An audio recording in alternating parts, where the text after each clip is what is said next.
Good afternoon, evening, ladies and gentlemen, for a special Saturday stream, the Council of Chud, so to speak. So, today we have some wonderful guests with us today, which you are going to be subscribing to, that being Tom Foe, Atlas Thugged, and Rhetorically Defective. If you don't subscribe to them, I will find you and kill you. So, without any further ado, hope you're all doing well, and we will go ahead and assemble the panel. So, how is everyone doing today? Doing Doing great, good. dude. Doing I. Heck yeah, heck yeah. I know that the chat is surprised about that wonderful hymn being sung at that black church, or the mostly ethnic church, I should say. There did look like there was a couple white singers there, which is There might have adds been a lot. another me. element to it. Yeah, Yep, right. ass. But no, that is very real, according to Protestia. So that is just the state of modern evangelicalism. But let's see. I'm going to go ahead and introduce everybody, and then you guys can do your own introductions. But of course, we have Tom Foe on the channel many times. Go over there, hit the like, share, subscribe right now. Atlas Thugged as well, and Rhetorically Defective. But let's go ahead and start with the people who have not been on the panel before, because Tom's been on probably a half dozen times at this point. So let's go, Arties. Go ahead and introduce yourself to the fine gentleman in chat. Hey, I'm rhetorically defective. I'm a right-wing atheist that's pro-Christianity. So I'm a confused individual, just trying to figure out what's going on. Do a lot of YouTube commentary, and I talk about politics, even though I don't really know a whole lot about it. So that's fun. Well, I mean, knowledge is not required to speak about things. Fortunately, otherwise the internet would not be what it is. But if you want to, you can go to Rhetorically Defective's channel and see all sorts of really horrible videos, like Thank you. absolutely awful. The Brillium videos I recommend not watching unless your tolerance for cringe is incredibly high. But you could if you wanted to. Atlas Thug, go ahead and introduce yourself, sir.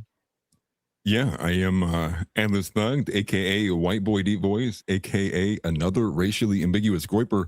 Yeah, I'm a Christian supremacist, man. I'm right under the wing of Nick. I'm kind of tied up inside of the groiper network, if you will. Although I'm kind of new to the scene. Ultimately, I've only really kind of been doing politics for the past 4 or 5 years, if that. Kind of everything since COVID so far. But I do it better than most, which is why I'm here. So thanks for having me. Heck yeah, of course. And Tom, sir, needs no introduction, but go ahead and do it anyways. I'm Tom. I'm the dude with the Chicken Joe profile picture. I'm a Christian nationalist. I guess you could say I'm a groiper, and I just ramble and I just scream and say random shit on my YouTube channel, and people seem to like it so far. So I'm gonna keep doing it. But Atlas does Magus. That is going on. Yeah, I feel bad because I'm almost certain. I don't know how tall he is, but I'm almost certainly height mogged and definitely voice mogged by Atlas, which makes this quite daunting. Atlas makes I'm me barely wish 6. He makes me wish I had a girlfriend so I could hide her from him.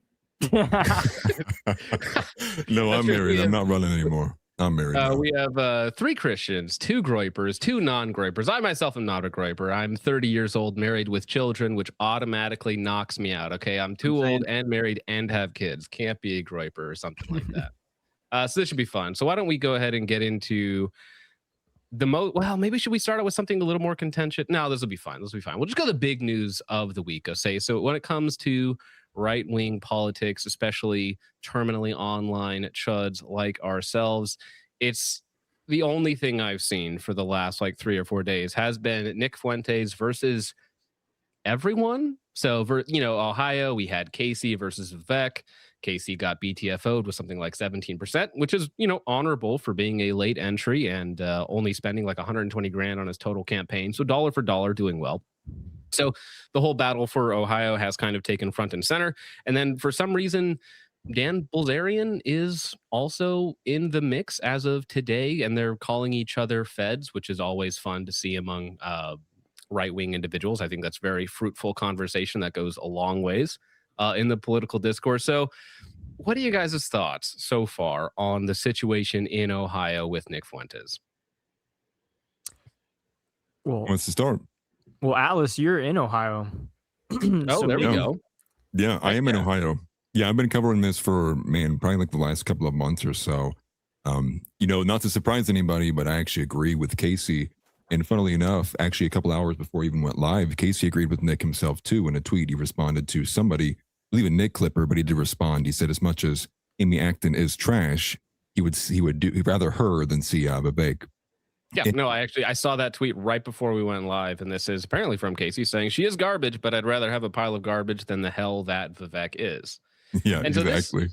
this is kind of the crux of the argument. This is what everybody is getting upset about. Like today, I had to watch Crowder for the first time in like a decade. His reaction to Nick Fuentes talking about Ohio specifically and the somewhat risky political gambit. Before we get into it, if I can steelman Nick's argument, is that Vivek is so bad, not one of us, should never have been pushed forward as a GOP candidate, and is going to, not necessarily replace the Americans in Ohio with illegals, which can be easily undone, but with legals, which are much more difficult to legally undo in a lot of circumstances. So Vivek should be resisted at every step and turn. And even if you have Democrat for 4 years, that it's going to be a short-term hurt for a long-term gain, and it's going to send a message to the GOP. I think that's a succinct way to steelman that, if I could. Yeah.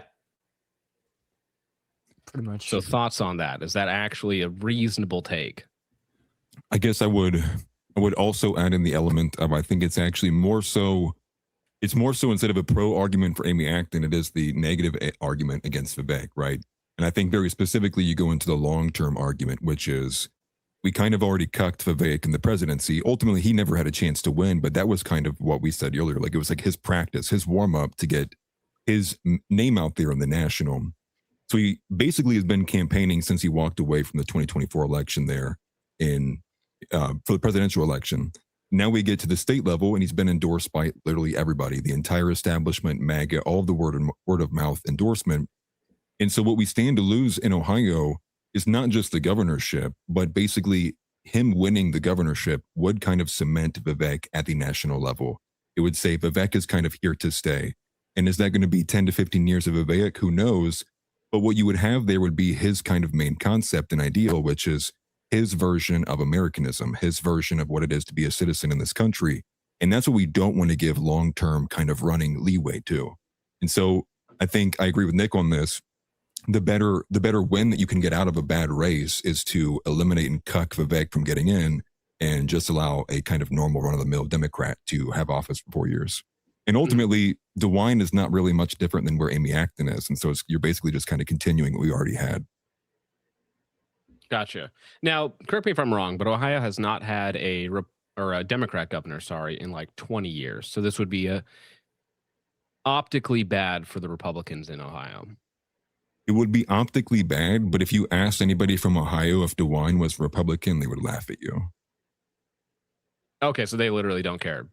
Well, no, it's it's like DeWine is not a Republican. Like, he's a rhino, I think would be the base argument I would give. Because he's not really Republican, and it's a purple state anyways, and he's already kind of waffled on things like COVID, abortion, and he's had many attempts to actually prove he's Republican. It's never materialized. So really, Ohio wouldn't be losing much.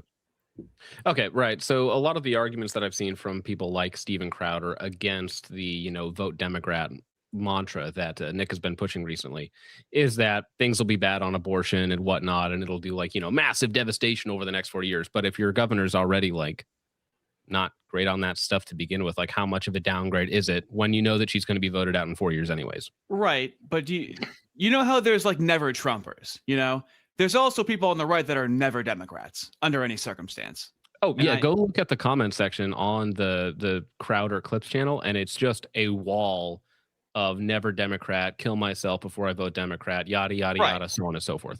Right. And so I understand the take of some sort of political efficacy to make the right. If they want to get Vivek in, they're going to get Vivek in. I think the concern is getting in the habit of saying, yeah, let's just vote for Democrats, because I don't think that would be the one time that it's going to happen. So I feel like Crowder thinks it's a can of worms being opened up where we think that we can just vote for Democrats and there's not going to be any negative effects from that. Mm-hmm. Well, there certainly will. Obviously this channel is more focused on gun news and stuff like that. And we've seen many states adopt horrible policies when it comes to that sort of thing. So there certainly will be short-term negative consequences. But I suppose it's a difference in end goal, right? So if you just keep allowing to let the Republican Party do whatever it wants to do, push for the candidates that they want to push forward, they're never going to change, right? They have no reason, no impetus to change unless you give them a reason to change, like actually put forward the candidates that you want, actually have the policies that you want.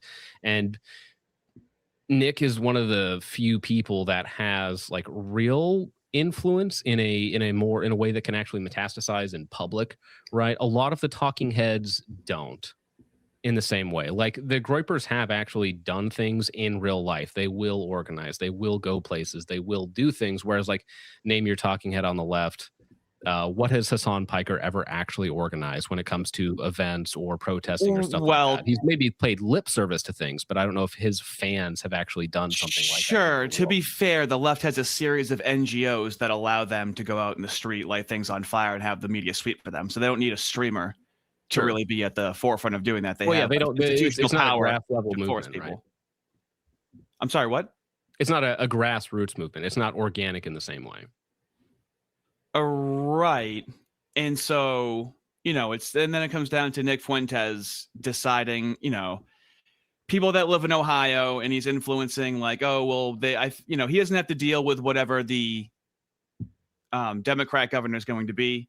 I understand that it's not going to be that big of a difference, but just coalitionally with, I don't think, do we think we could ever, okay, cool. This happens as well with like America First United, where they think they can like work with Democrats. Do we think we can work with Democrats? No. It would just be a protest, essentially. We can't, but we can definitely use them.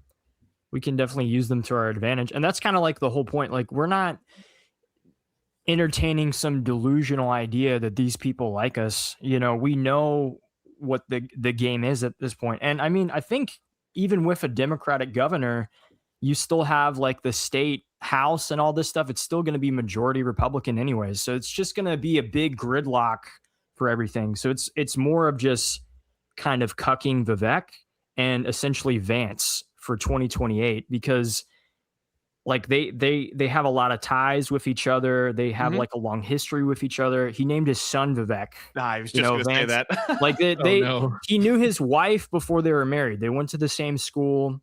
These people, they have the same ideology when it comes to being American. Like, what was it, 2-3 weeks ago when fucking Vance went on he went and spoke at that place, took questions, and he said there's no difference between an American that's been here for 5 seconds compared to somebody who's had an entire lineage here. It's like, that's their ideology of what an American is. And it's not going to change with any of the future GOP candidates, with Vivek, Vance, even Marco Rubio. Like, all of these people that are in positions of power on the right, they are, it's that saying, it's like they're just liberals going the speed limit. We're still going into a direction of replacement and of, not having anybody actually represent us.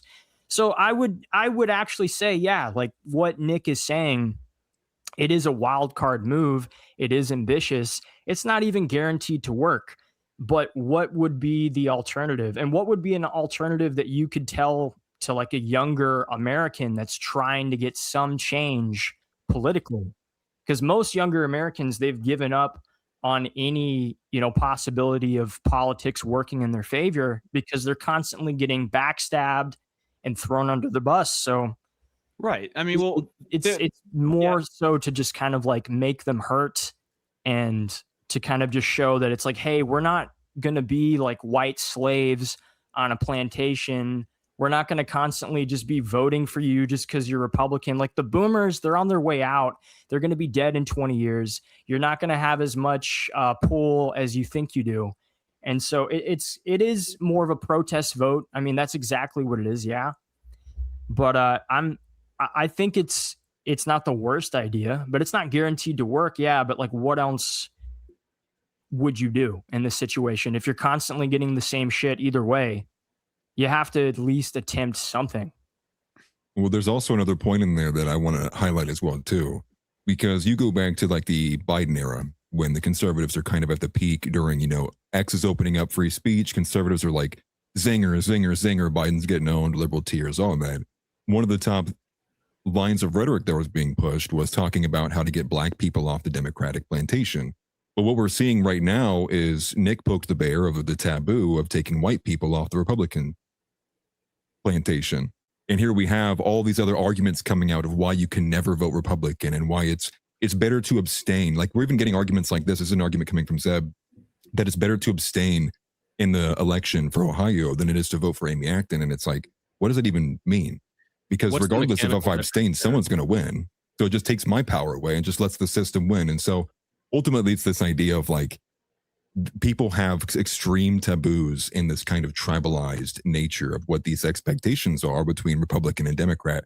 And I think, you know, at the bare minimum, you can see this taboo is kind of being taken the mask off of when Nick proposing this. Well, do you view it as accelerationism?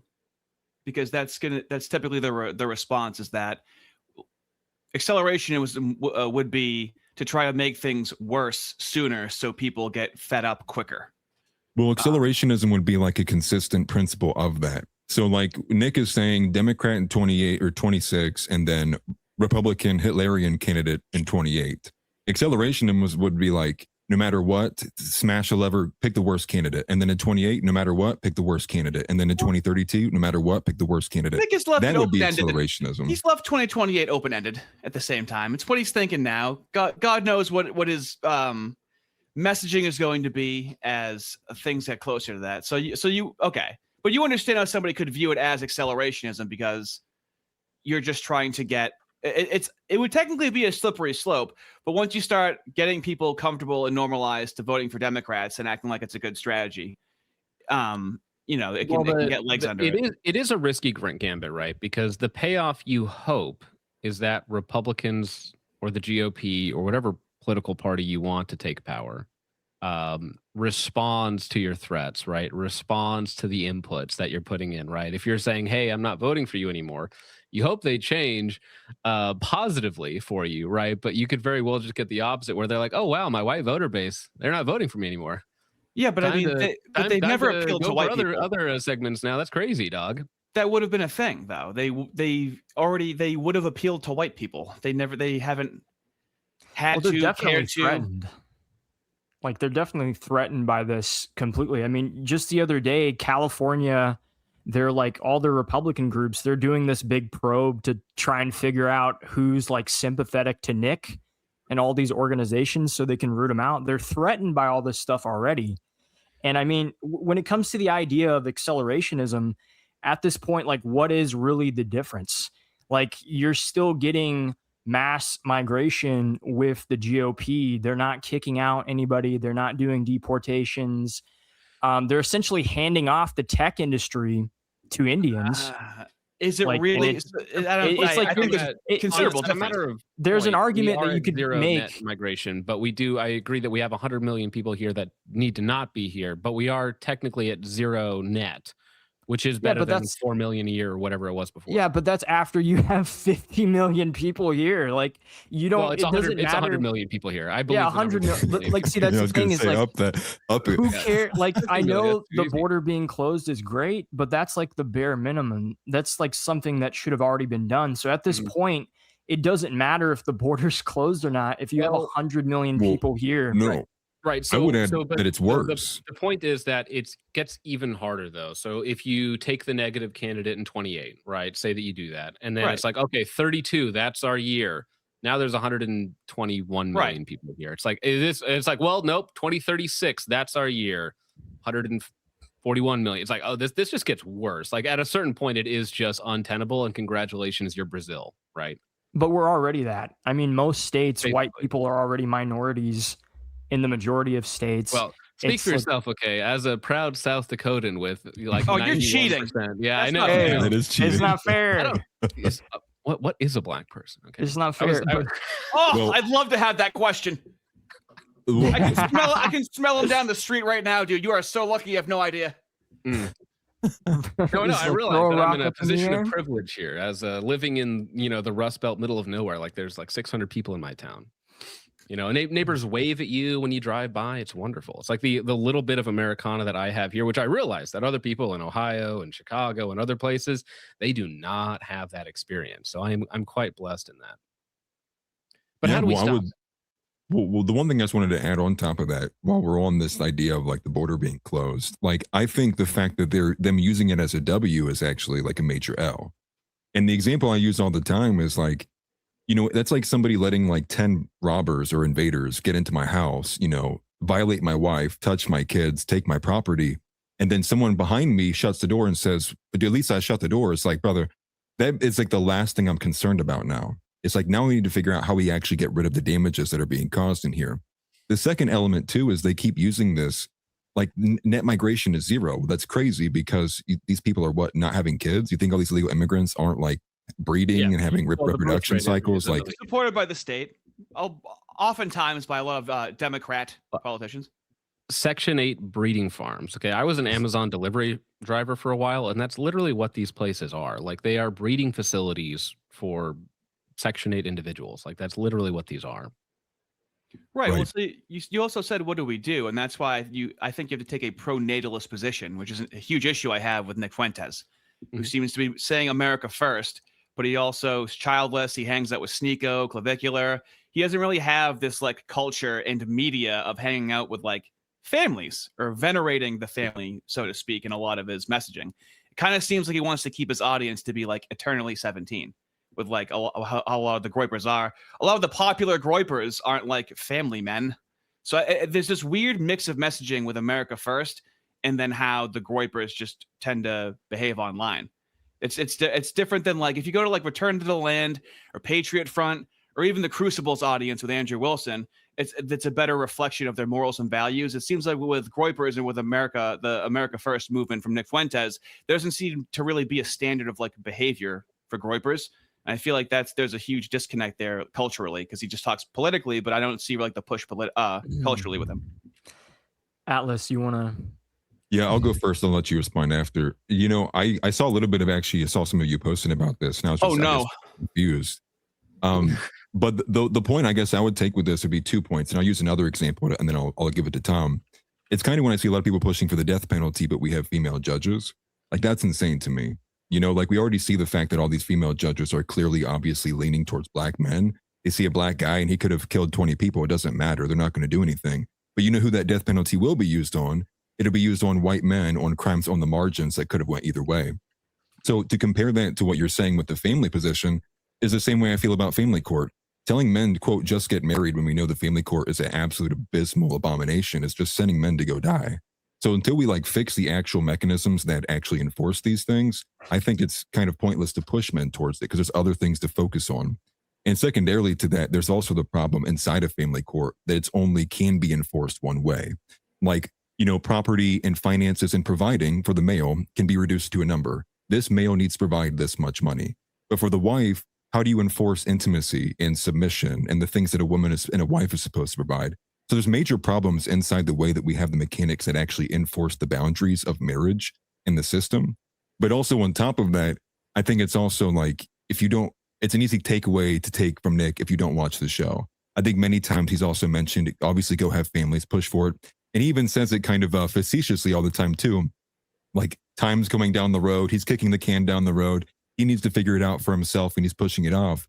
And of course he would have that open forward facing position because like the most of us, we can't stand the woman of our generation. So we're going to have a kind of joking kind of relationship with marriage. But go ahead, Tom. Well, also you have to, like, when you talk about like pronatalism, the first thing I'd say about it is even if you kept getting like a Republican president and they kept closing the border, if they're not going to be deporting any of these people, you're not going to be able to outbreed any of them. They're still going to be taking over your cities, taking over your businesses, taking over the tech industry, which is like the driving force of America's like financial growth has been AI. And you look at all these AI companies and like who's taking them over, it's all these Indians. And that's one. And then for the generation of like Gen Z, because it's a lot of them are not having families, they're not getting into relationships. Also, like 1/3 of our, generation was aborted. So you have all these people that probably would have had a wife, would have had a husband, would have had whatever, and they're not even existing, And also with like Roe v. Wade being overturned and people acting like that stopped abortions from happening, there's actually been more abortions ever since that happened. And it's staying steady. It's not like increasing at a high rate, but it's more now than it was a decade ago.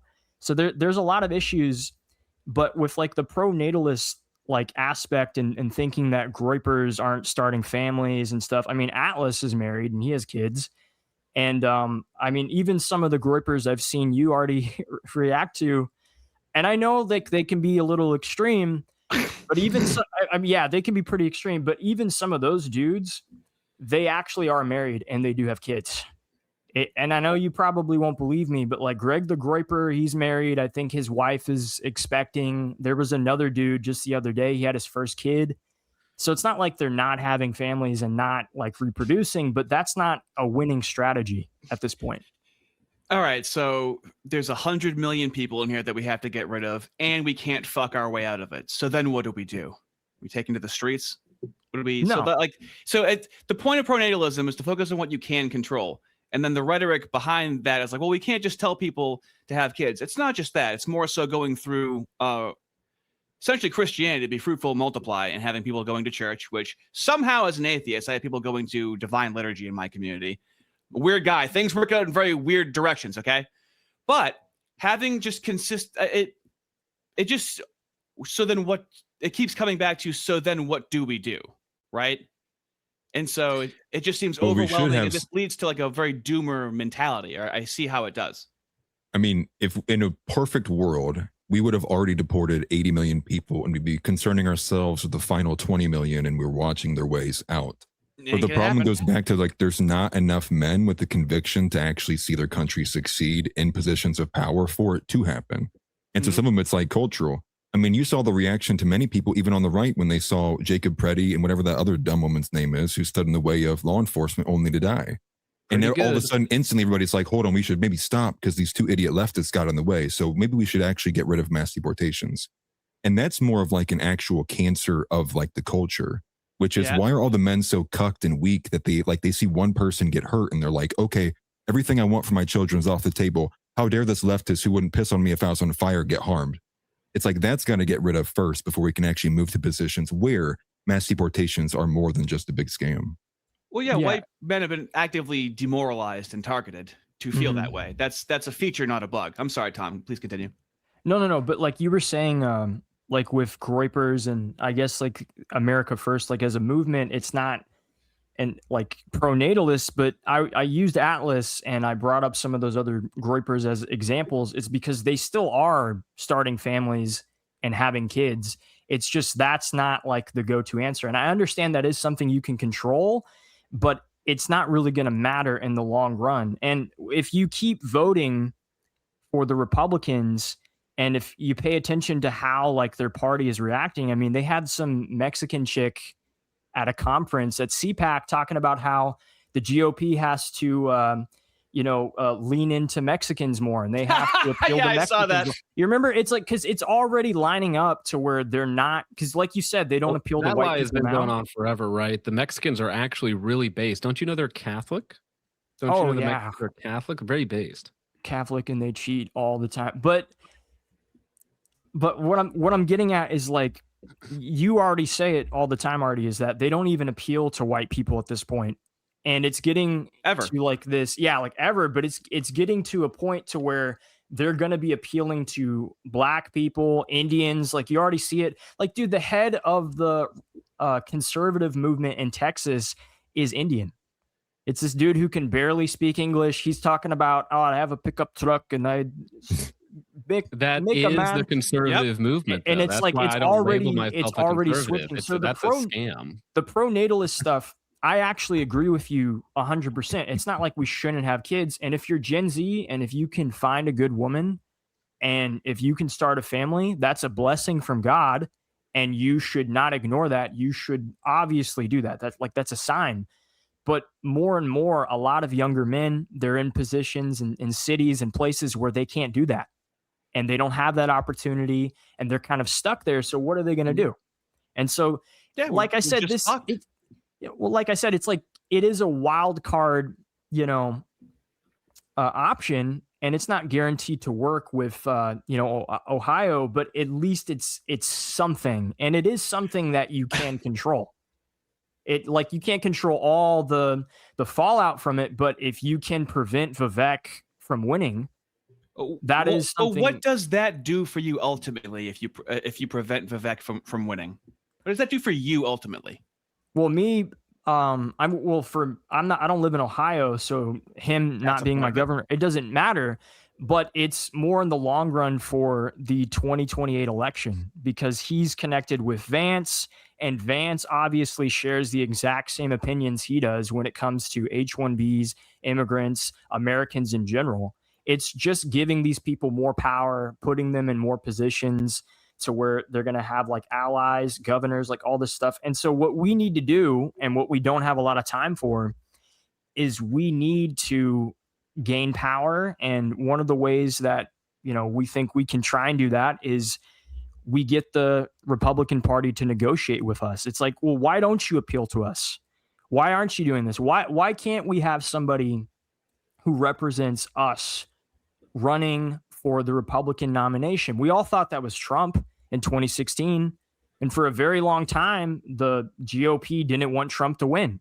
Mm-hmm. And the never Trumpers like Ben Shapiro, Mark Levin, you can guess what they have in common. Now, all of a sudden, that's the real MAGA movement, There's been a sudden switch, a subversive switch, you could say. It's crazy how that happens. The switch happened after the October. It is the real problem. 7th or whatever. That's when it happened. Well, so I suppose the way I see it, a lot of groypers seem to be looking for a decisive, like, fork in the road, a decisive moment, like something to happen that's going to be the fix everything button, right? It's that one thing. We're going to get, your Napoleon figure, for a substitute of another figure, let's say, who's going to fix all of the problems, right? And then you have what I see as like the Andrew Wilson approach, the crucible approach to this is. That's my position, essentially. Well, right. So the argument is this took us generations to get into. You're not going to be able to breed your way out of this tomorrow. That's going to take literal generations. You're not going to be able to amass political wealth and political capital within the next election cycle. It's not going to happen in these small, decisive moments. It's going to happen over generations, right? And so it is kind of like, who can hold out the longest, right? Who wins in the long run? Because this is a marathon, it's not a little sprint, right? So it's like, do we manage the slow decline? And I think this is Andrew's position. You manage the slow decline. You never vote for Democrats because things are worse under them, while bolstering up white people, while building your power, so to speak, and hope that you amass enough capital during a slow decline that you can eventually fix it or divert it in a positive path. Whereas the shorter option that seems quicker is to, accelerate things a little bit selectively. In Nick's case, right? He's not advocating for full accelerationism, but one option seems to have more risk for, again, kind of to Artie's point, like, I don't see any benefit other than possibly, maybe, we have more bargaining power with the GOP. And then but what we do you don't even left like the with? GOP, and like the institution of the GOP may just need to be done away with entirely. So, but just really, really quickly, the Nick Fuentes America First position only makes sense if Nick Fuentes can coalition build, and he can't coalition build to save his fucking life. A lot of what's being said would make sense if he could coalition build. He burns bridges like a motherfucker. So it's really hard to believe in that strategy, and then he's not just enriching himself when he doesn't play nice with fucking anybody. Well, one thing, I have a question for everybody. So I want the groypers to answer this one, because the America First United Forever Only Ultimate Thing event that happened that used the name. Oh yeah. What's the girl that's Amy Dangerfield? Amy Dangerfield, right? The Australian chick that's totally American because she's marrying an American or something like that. She came here 6 years ago. Right. Yeah, I mean, I've seen her on Jake Shields and other things, which Jake Shield was there, though I never saw him actually speak there or something. But anyways, correct. Point being, that event was full of like literal lefty anti-ICE people who are like, we need to dox ICE agents, and communists and other weirdos and Muslims. And so that is a coalition, but that can't possibly have any sort of long-term success. Like, I can be, with a pro-Palestine individual for reasons, but we're not going to get along on almost everything else. So that might work in the short term for a very specific goal, but in the long run, that's like, even as a Christian, right? there are Muslims in the chat right now that we talk and we are, quite cogent with each other. One of them happens to be my cat in chat. However, I understand, like in a long-term view, like me and him can't have our worldviews are diametrically opposed. Mhm. So the way I see it from the outside is that, Nick's funny, and he may not play nice with everybody, but he also can't just. He seems to like his argument with Casey Putsch was that Casey was always going to lose, so why waste political capital on him? In the same way, why coalition build with somebody that you're going to have to throw away in a couple months, right? Whenever this initial thing goes away, like you have to build a coalition with somebody you can actually build long-term political capital with. Like me as like a Protestant, I can work with an Orthodox and Catholic because our views are like 99% aligned, almost there. We're almost perfect, okay? But it's like, can I do the same with a communist who happens to be aligned with me in two things? Probably not. No, well, I think there's more to it even than that. The right can't even build a coalition around this because the first and foremost principle is you need to be able to say Christ is king. And that's something I think many of the speakers at America First United are simply unable to do. And this is actually kind of the key point that actually separates and is also part of what the separation was. You can go even all the way back to Calendargate. There was a separation very visible then where there's a lot of obviously socially conservatives or right wingers. And then there's a lot of those who basically are only on the right wing because they walked away from the left, because the left became this extremely woke and kind of conglomerate of a bunch of nonsense ideals basically combined together. And so I think people keep talking about building a coalition, but the reality is the movement that has the motion is the movement that Nick Fuentes owns, which is America First. And everyone keeps appearing before the king, and I'm going to use this language because it pisses people off. But they keep appearing before the king and demanding the king come to them and put the sword upon their shoulder and say, knight me. Surely I am worthy. And we look at them, and a lot of the Groypers look at these people, and it's like, who are you? You don't even agree with us on like 80% of the things. Like, this is a very extremely aligned group. And that's kind of also the part of the problem with this kind of leadership mentality. Everyone's saying Nick's not a good leader. The point of a leader is people follow him. And the majority of people who keep saying that have like less of a following than what he does. And so it's kind of a very ironic, nonsensical standpoint. And you brought up Arval earlier, and as reference to the natalist argument, Arval's already been divorced. This guy couldn't even manage his own family. So these arguments immediately become very personal. And it's like, why would you do that? And thirdly, let me add this last point. A lot of this is talking about how Nick starts stuff or burns bridges. But just like this Casey Putsch thing, people are talking as if Nick attacked Casey. But what started it was a super chatter from Nick's audience asked Nick on his opinion on Casey, and he answered. And everyone's acting as if Nick issued this big shot across the bow. And all the framing is just like, it's disingenuous. It comes off as a lie. And at a certain point, Nick probably takes it personal. Like, this has been happening for years now. People trying to skin suit the movement, people trying to lie on him, people trying to say this or that. And at a certain point, I kind of recognize it where it's like, who even cares? Some of this probably is personal for him. And at the bare minimum, for Vivek too, you can just say, hey, at the bare minimum, I'm not voting for an Indian. That's what I'm getting out of it. Well, before Tom hops in there, I do want to say that Averall, I'm not super familiar with him, but he's also like this weird harmonizing between paganism and Christianity, which is already like the most. Yeah, he's race first, God second, essentially. Well, right. So, but for him, it's like I don't know much at all, but it's like that's already kind of a non-starter for like 90% of Christians out there. So that's something. I've interviewed him on my channel. As far as Casey goes, I think Casey is probably more upset. He's the underdog, and he didn't get support when he specifically, like months earlier, did not disavow Nick Fuentes, said he would not disavow Nick Fuentes, and then didn't get the support from Nick in an election where, he's long shot at best, so he's scrambling for all the support he could get, doesn't get it, and flares up on X, and then it transcends into an incident from there. But your thoughts, Tom? Well, I think before even Casey started running, Nick was already talking about Ohio, because Vivek, he had his campaign for a very long time. He kind of already told everybody what the game plan was. And so it became with like Casey, it's like, all right, great, if he can do something. But I mean, we're finding out more and more, not even like 2 weeks after the election's over, that Casey just didn't really take the best advice from his own team. I don't believe all the rumors that are coming out from like volunteers and stuff, but one that even Casey confirmed was people kept telling him to turn down the like anti-MAGA rhetoric, and he refused to do it. And it's like, well, if you're going to run on this, super anti-MAGA rhetoric, which a lot of us would agree with and like, you have to appeal to people that are going to not mind the radical perspective. Because if you go after older conservatives, they're not going to like you. And he chose not to do that. And he still got a pretty big vote. He did a good job for what he had, but it was pretty clear he wasn't going to win. So, I mean, I know he didn't get the endorsement and he was upset, but a lot of this just seems like miscommunication. Like it's just a super chatter asking a question, Nick's answering it after like 3.5 hours of streaming. And then people clip it and then it just runs and then everybody just gets all bitchy. And that's just how Twitter is.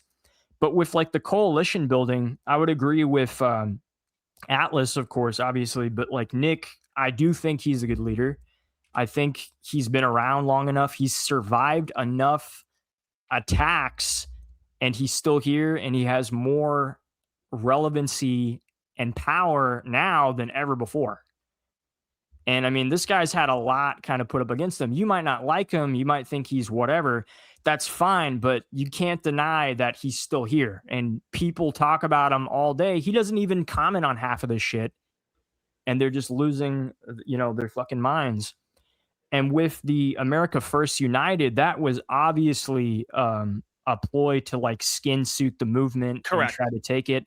And you see all these people like Jake Shields. I forgot the name of the dude. He had a dude on his podcast a few days before that. And the guy's wearing the America First hat. He's wearing Nick's hat and he's talking shit about Nick. And it's like, dude, if you want to take America First away from Nick, at least stop wearing his fucking merch. At least make your own fucking merch. Do you know how much bullshit you have to go through to get one of those hats? It's not normal. I literally have no idea. I've never looked at any of them. Amy Dangerfield wore that America First hat as she interviewed James Fishback at America First United. Yeah, she was really gunning off of the gripette. Like she was using that as a momentum. And you know what's weird? Just like a side piece with her, she has like 100K subscribers and she's had like a lot and she barely gets like any interactions. Right. And I'm not all about views. Like I don't care, but there's obviously manufactured. It's manufactured. And the event, like Dan, he would like voice called into the event and Jake Shields was there and all these same people besides Amy and a few others, they come out a few days later and they obviously coordinate this attack against Nick. It's a question on Fishback, not to diverge too much, but what an odd feller. Like he seems to say the things that he needs to say, right? You have to. I don't know anything about him at all before he just popped onto the. I mean, obviously, maybe he'll be better than Byron. That's not difficult, but no, he swept for the Jews in like 2023, I think, as late as then, and he had like a very pro that stance. I forget what book he posted. And then I believe after October 7th, a lot of people, they were like, wow, there's a certain demographic that's going crazy right now and all functioning as some sort of hive mind. And so I believe as the lore goes, he changed his mind after that. So he is a recent JQ convert, I would say. And he's also Cuban, which doesn't mean completely white. But is he Cuban though? Because I remember there being some controversy about him not taking a DNA test when he said that he would. I think he did, right? Didn't he? Well, that's the thing. I think he did, but he hasn't released the result.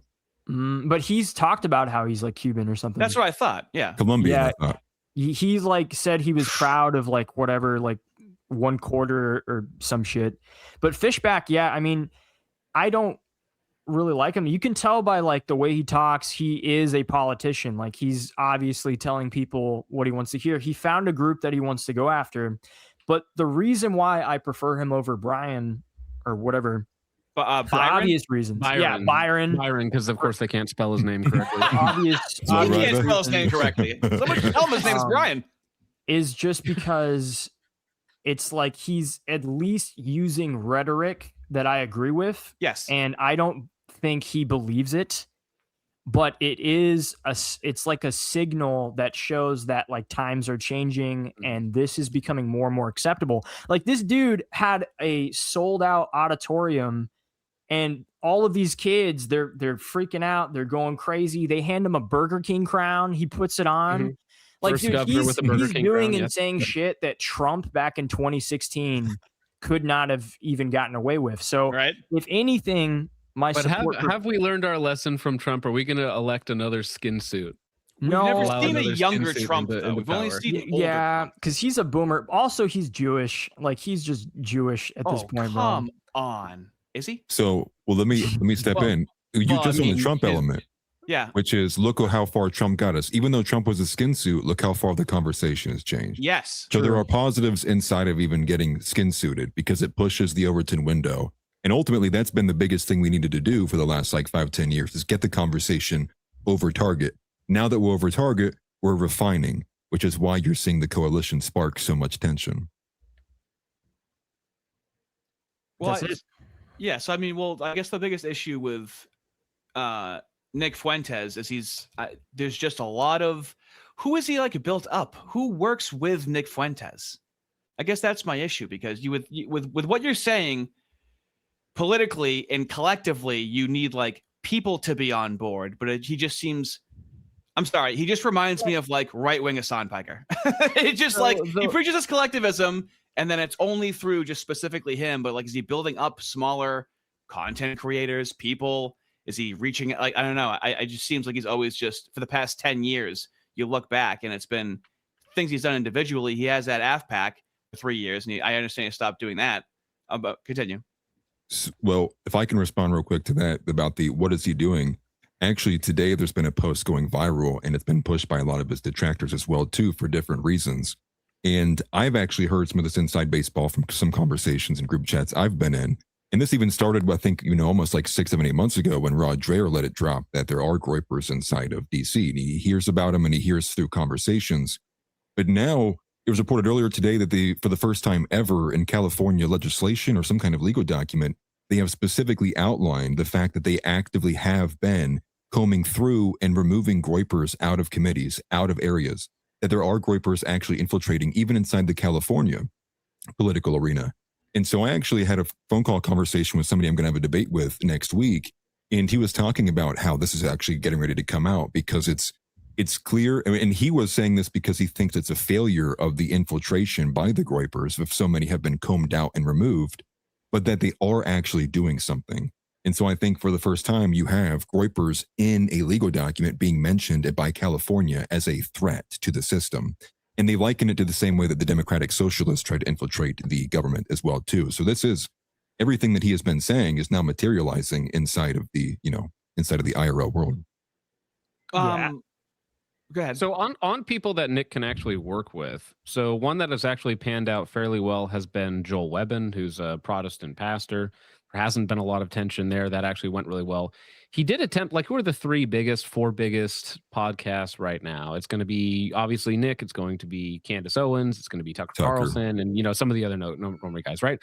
So Tucker and Nick have a conversation. It's pretty good. Whatever you think of Tucker, Tucker seems like a strange individual to say the least. And then Tucker like disavows him like 2 weeks later after they have a nice conversation, and it's like, well, Nick kind of did get stabbed in the back there for no reason apparently. So I don't think it's fair to blame all of the issues on Nick when it seems like people just talk about him when he's not there and then he responds to it, right? Also, to add to that with Tucker, way before they even had him on, like Nick talked about how Tucker's dad was in the CIA, and then Tucker was just calling him gay with Candace and was like already attacking him. He didn't directly attack Tucker before that. And then with Candace, it was the same thing. She was like messaging him constantly to do an interview. He went to her house and she was like, don't worry, it's going to be fine. Like, it's not going to be an attack at all. And then obviously she's like, hey, so you think black people are stupid, right? You talking about IQs. And it was obviously like a setup interview. Well, it sounds like if you think everyone's the asshole, maybe you're the asshole applies to everybody except for Nick Fuentes. Well, I don't care if he's an asshole or not. I mean, assholes can get. No, shit but everybody done. else has the problem. He never. The problem is never him in 10 years. Again, like Joel Webbin, very specifically, whenever he mentions Nick, he just doesn't call him out. Right. I agree. So he's like, hey, I disagree with Nick, publicly. but I see his goal here. Right. And then Nick doesn't respond. And it's like, okay, fair. Whereas, I think everybody has the right of response. Okay, if some retard online says something stupid about you, you can just call them whatever you want, basically. And I see that as basically what's happening in a lot of these situations. Like with the Dan Bilzerian thing over the last couple of days. Do you mind if I pull up one of your tweets, Artie? Not a problem. Okay. So, well, a lot of people pulling this up or talking Good about luck. this. So this is Devin Stack going after him. It's this weird stuff back and forth with Dan, right? So Nick says, the first time I met Dan Bilzerian at his house, he had us put our phones in another room, then asked me how difficult it would be to assassinate Israeli government ministers, which is, if true, wildly insane to talk to at the time, what, a 27-year-old, 26-year-old individual. How do we kill Israeli ministers? If true, insane topic of conversation. Then he invited me to Dubai and Qatar, which I declined. On his way there, he was ambushed by the FBI.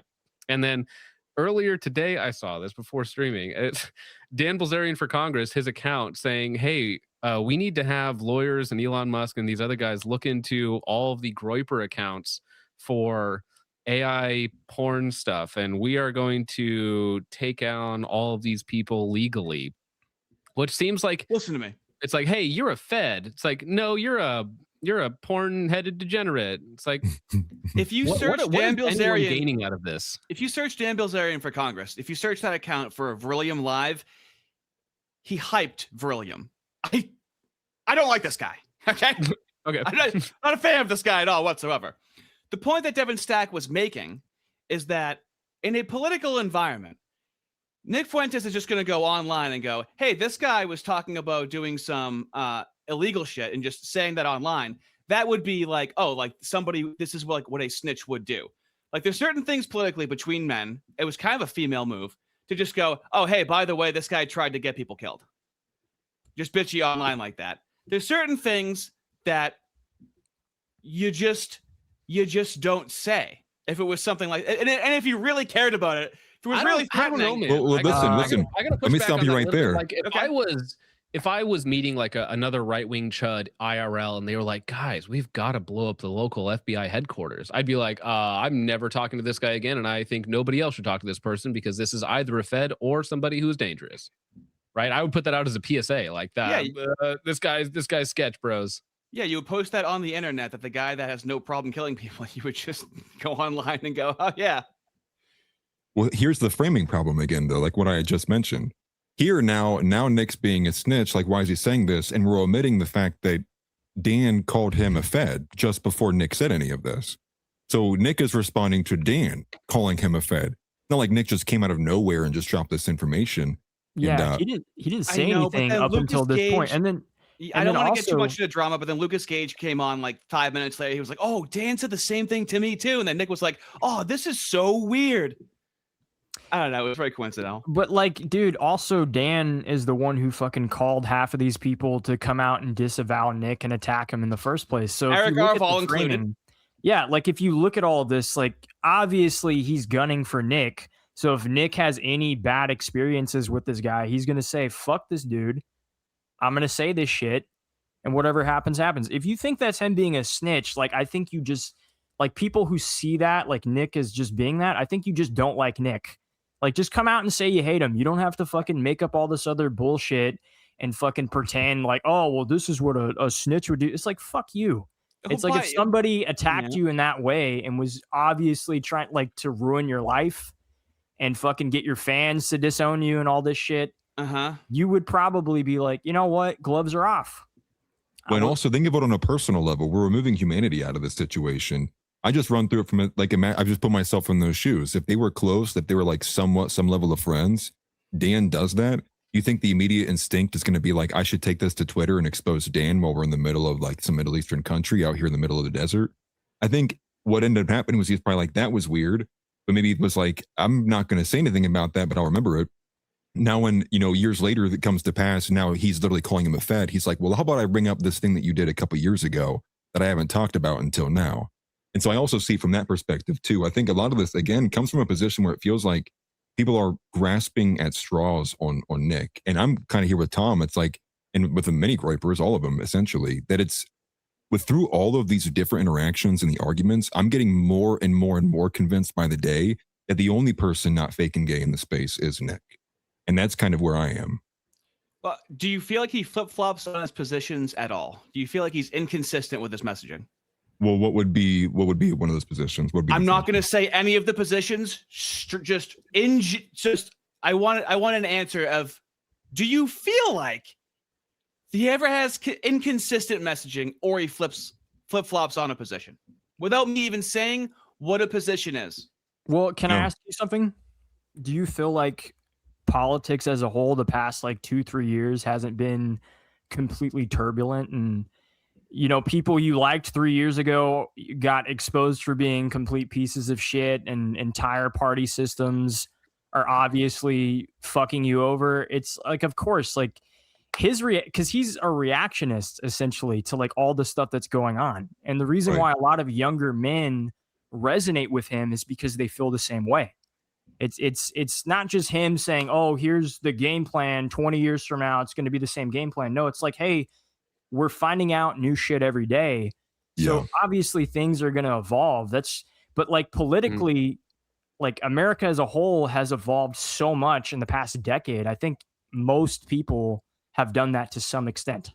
Well, and I would ask you back, I would be like, do you think that your opinion changes if evidence comes? Changing is just on a matter of etiquette. It is usually frowned upon to answer a question with a question. Would you say that's defective? Like rhetorically, would you say that was a strong way for me to handle that? I mean, probably not. Probably not. Right. Anyway, so the reason why I say that is because well, then I have to think of an example. I can go and look and find things he's flip-flopped on. But even if I'm just thinking in my own brain right now, where I knew him to be a white nationalist, Devin Stack knew him to be a white nationalist, Eric Arval, Zoomer historian, these people knew him to be a white nationalist. He all of a sudden started putting out very civic nationalist rhetoric. Eric Arval privately messaged Nick. Nick lies about what Eric Arval said, never proves what he says, and throws them under the bus. He throws these people under the bus, and he calls them ankle biters. When I make a video on Nick Fuentes being a white nationalist, all of a sudden, they're like, what are you talking about? He's a civic nationalist. In my comments from Groypers. And it's very confusing. So, like, for example, do we know when he stopped being a white nationalist? Nick Fuentes, is he still a white nationalist? Or is he a civic nationalist now? Can I have clarification on that? I mean, you ask if he's still pro-white. I mean, I don't think he was ever a white nationalist. I don't. So he wasn't ever a white nationalist. He pro-white and white nationalist are two different things.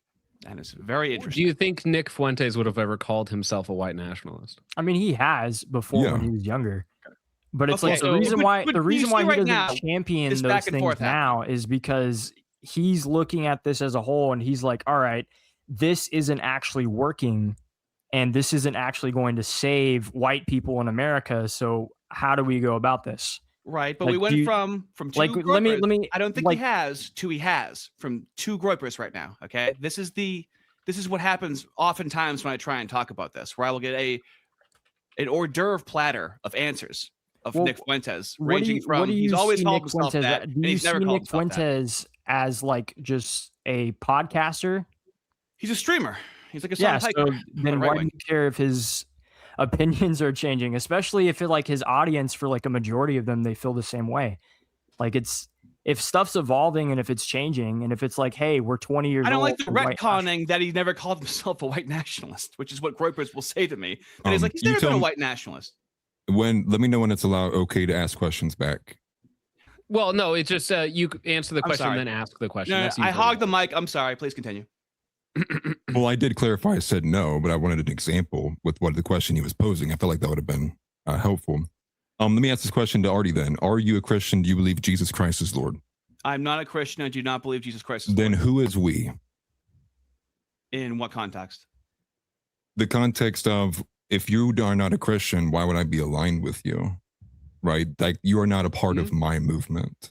I am. I support Christians. See, this is the problem. You're trying to get in. I just said, no, you're not. Like, you're not a part of the movement. Okay, then we're good then. Get into anything.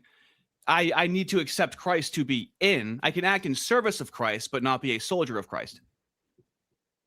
That's some evangelical nonsense if I ever heard it. The point being is, no, right here. Come on. America First is a Christian movement. You're either Christian or you're not. There's no back and forth. There's no like, I'm playing the halfway ground. If anything, I would say that's grifting. You're grifting on a right-wing audience that's base of values comes from Christianity. Right. So can you make me believe in Christ? I don't think anybody can make anyone believe in Well, Christ. right. So what do I do in the meantime if I see people that believe in Christ and I agree with them and I agree with their prescriptions?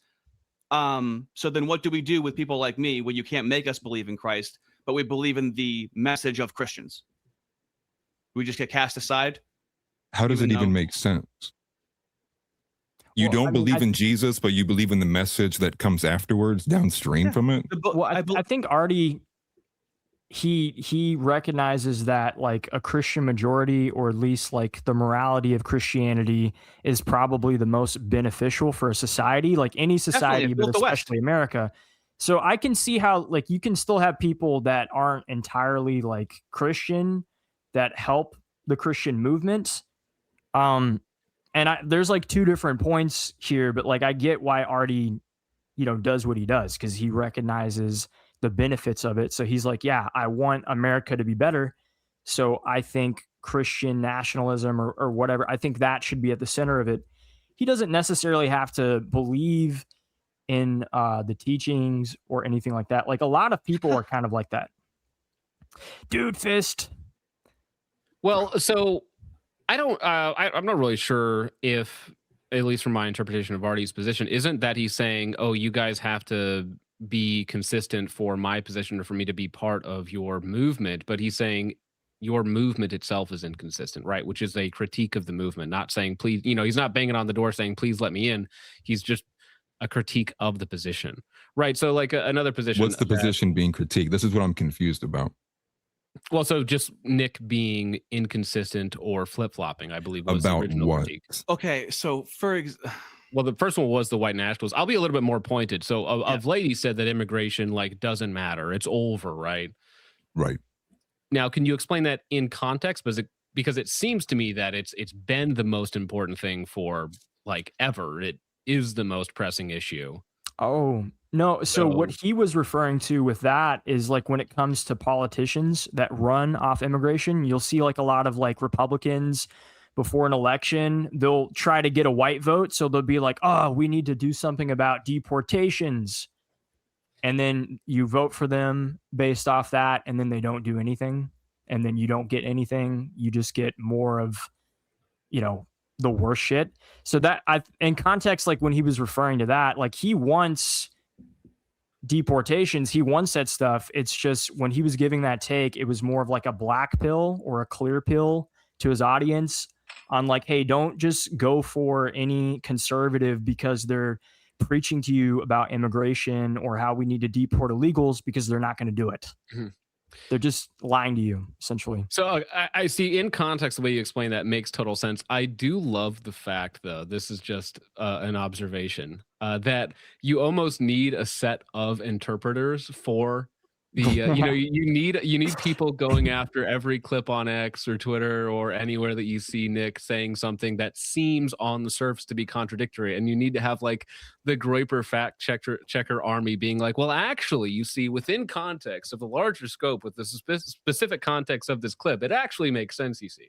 And that's, I'm not doubting the context of it or saying that you're lying, but I do find that funny, right? That no, like, and you're completely correct. And that's why it is like it is a little weird. And Artie, like, I do understand like the white nationalist side of stuff. Like, I do get that.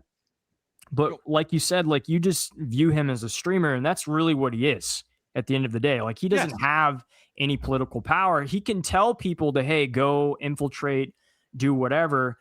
And I mean, obviously his opinion has changed, because when he first started, he was like, he was like super big in the Trump, obviously. He was at, the Stop the Stills, and he was a big supporter of all these things. Right, but that's not like flip-flopping. That's changing your view over time. You can see when somebody receives new information and changes their mind.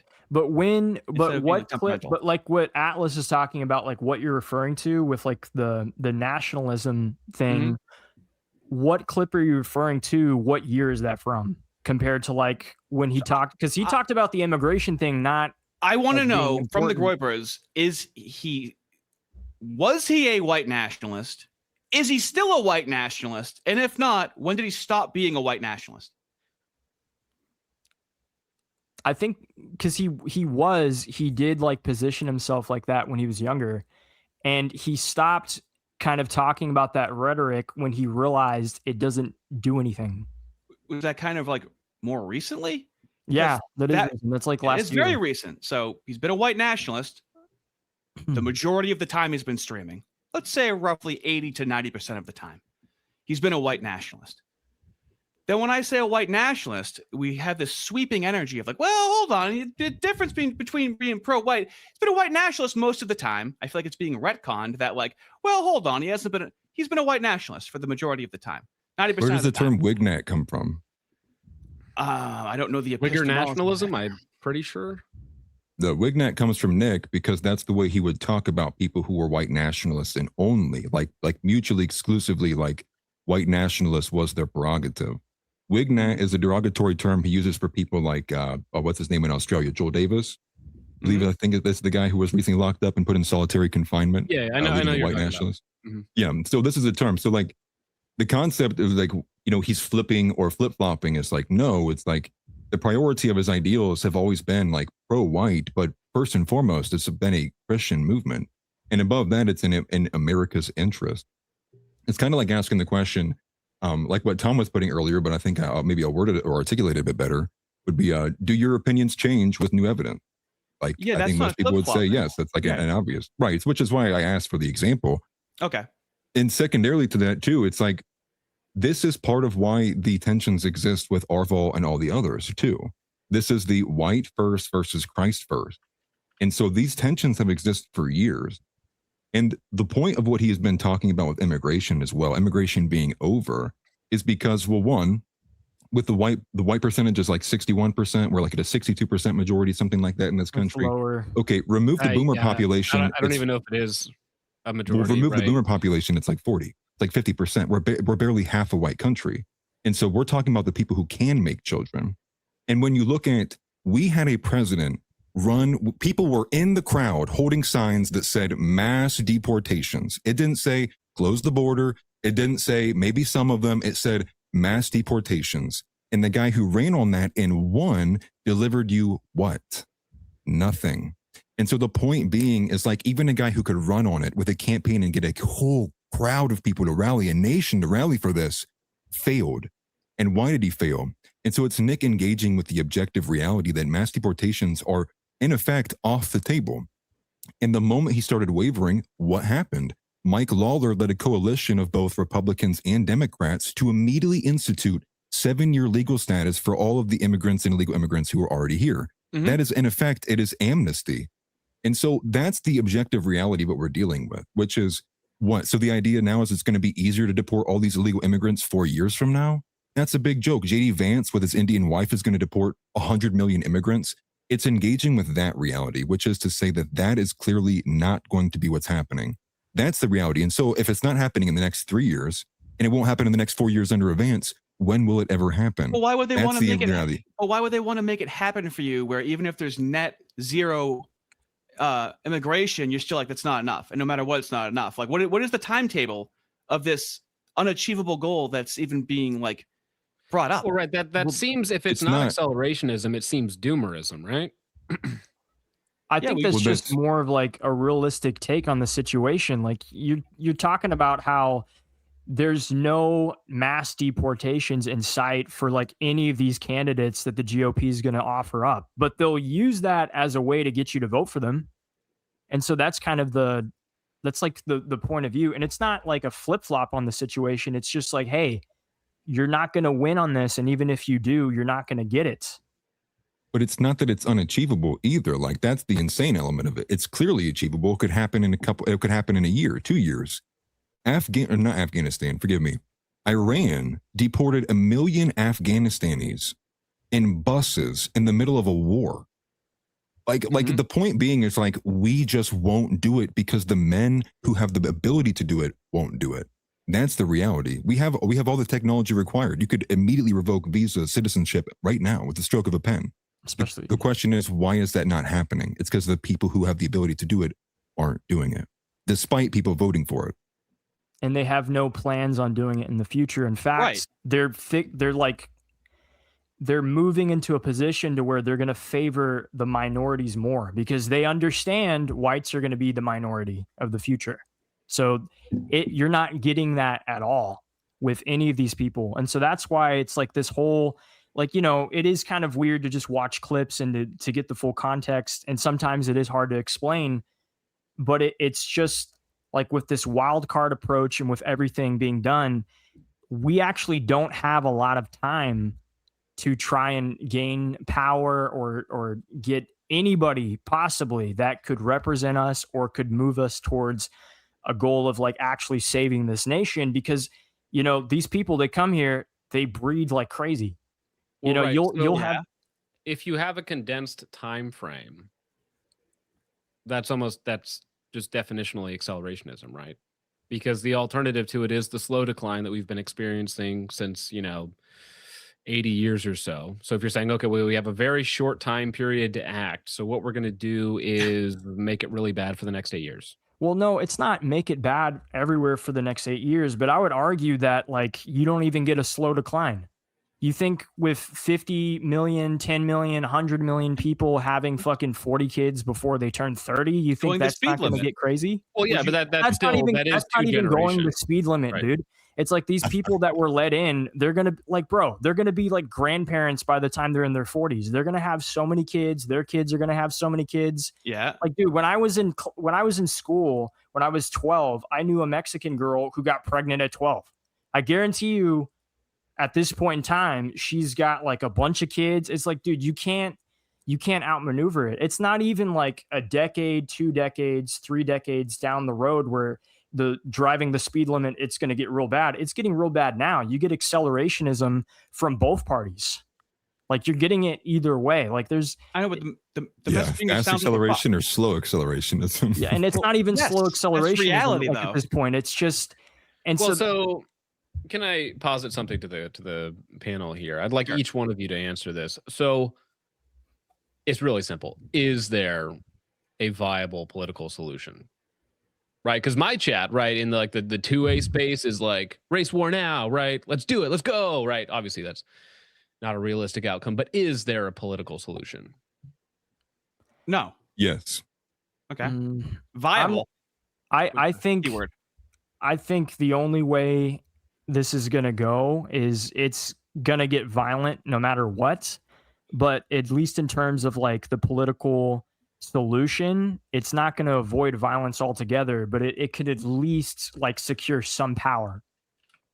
Like at the very least. I know some people don't believe I would that. argue it's already violent, though, right? It's just not publicized, right? That's our nothing. people are put in jail. Our people, you know, suffer the full weight of the law while others are let off, essentially, right? I would argue that there already is, if not a cold war, a hot war in some spaces.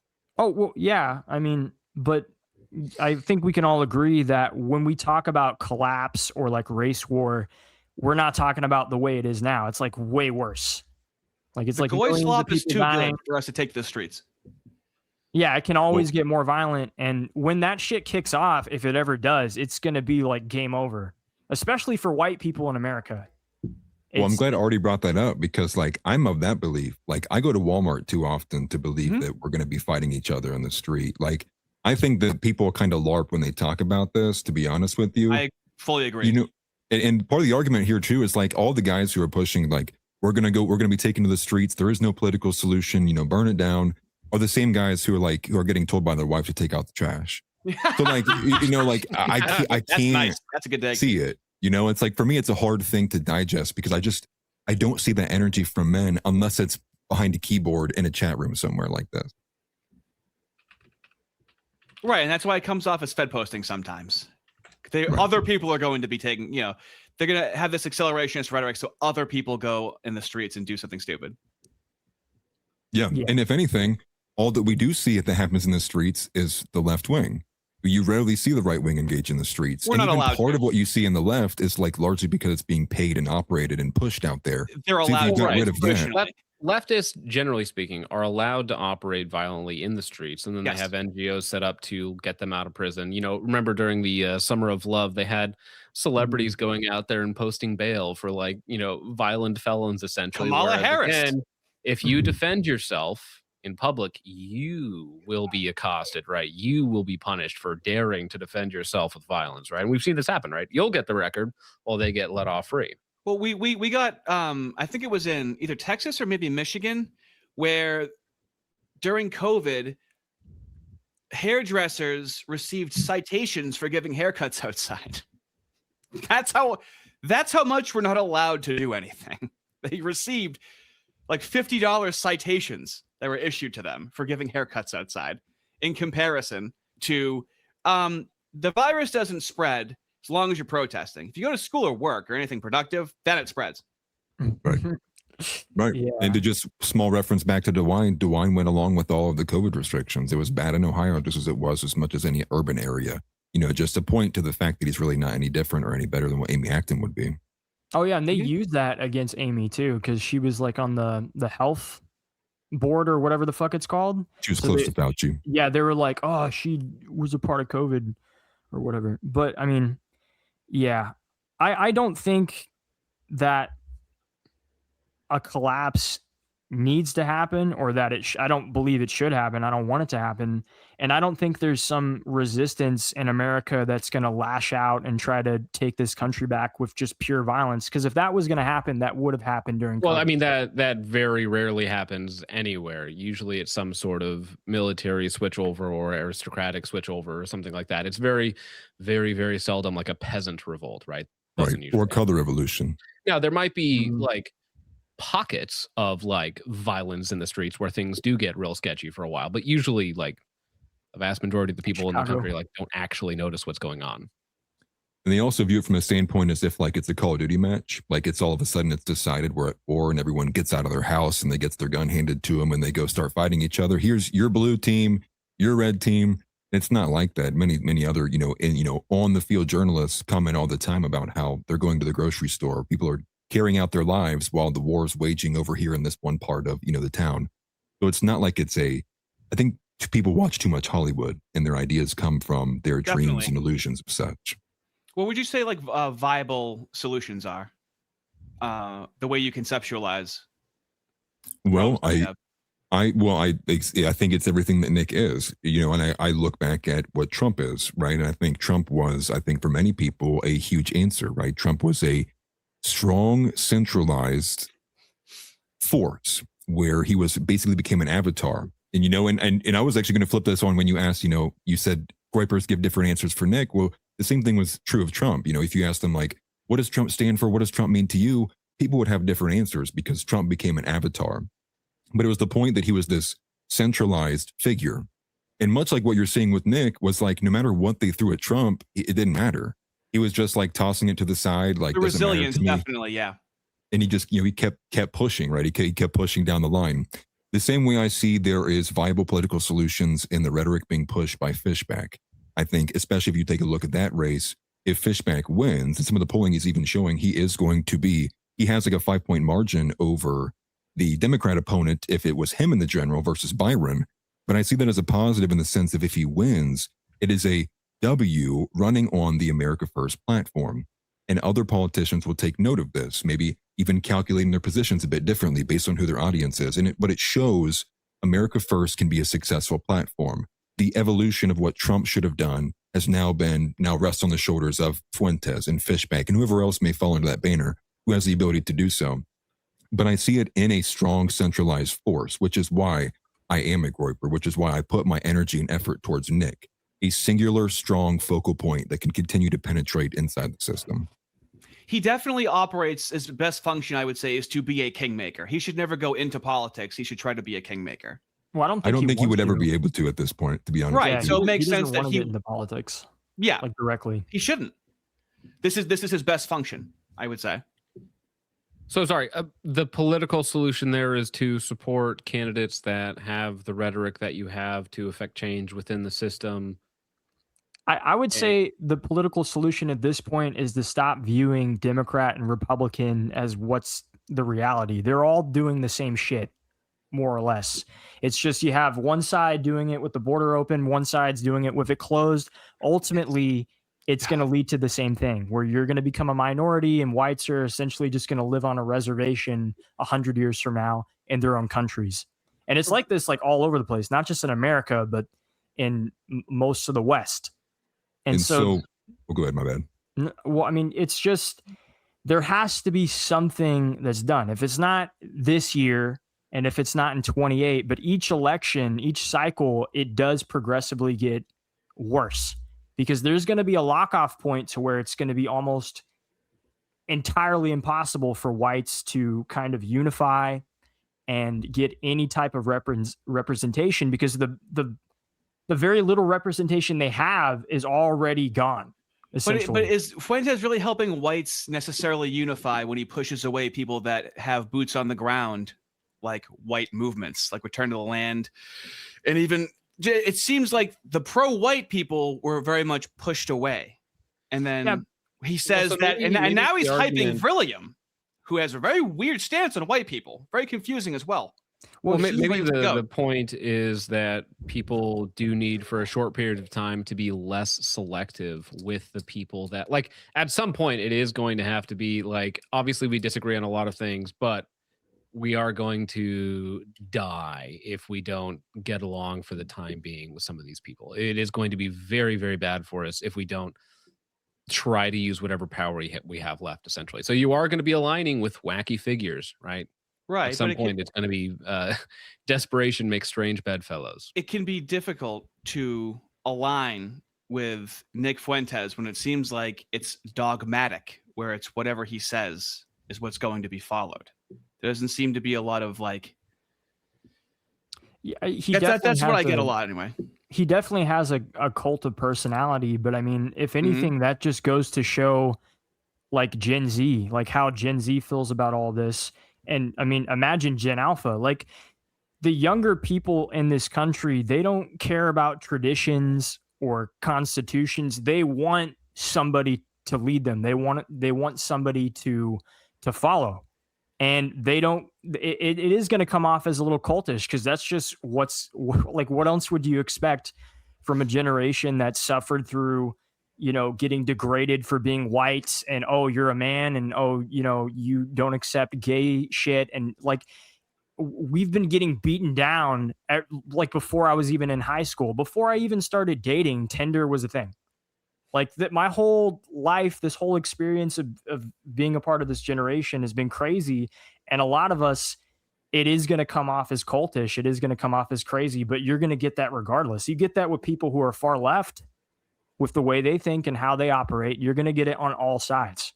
So there's no avoiding the cult of personality. You had it with Trump. And I mean, every time a politician runs for a presidency or whatever, they try to emulate that on some level. Well, right, but it's So also it's when he throws Eric Arval under the bus with Return to the Land, and then people are, then harassing them because Nick doesn't like them and because he lied about Eric Arval and the text exchange that they had, which I showed in a video. It's that level of throwing somebody under a bus. It's one thing to not associate with them anymore, but it seems like he has a habit of casting a scarlet letter on people. And then since he has the larger platform, they have a smaller voice, and then their rebuttal doesn't really get heard. And then when something like this comes up with Nick Fuentes, they come out of the woodwork because a lot of them have been burned by him. Yeah, and I mean, they try to take a shot at him, and it never works. Like a month from now, like how is all this going to play out? Like everybody on the outside, for the most part, like even people I've seen who don't even like Nick, they've said, yeah, this isn't going to do anything to him. So it's like, yeah, you might not like that. You see how criticism is viewed as taking a shot at him. So like you're viewing that as taking a shot at him. Well, it was a coordinated attack. So yeah, I would say it's taking a shot. If you have dudes calling up all these people that he knows like, hey, this guy hates Nick for X reason. Let me call whether or not it's valid. Well, is that confirmed that was Dan Bilzerian that yes. Called Arval confirmed it. Averall to then, hey, go Arval after confirmed Nick. it himself.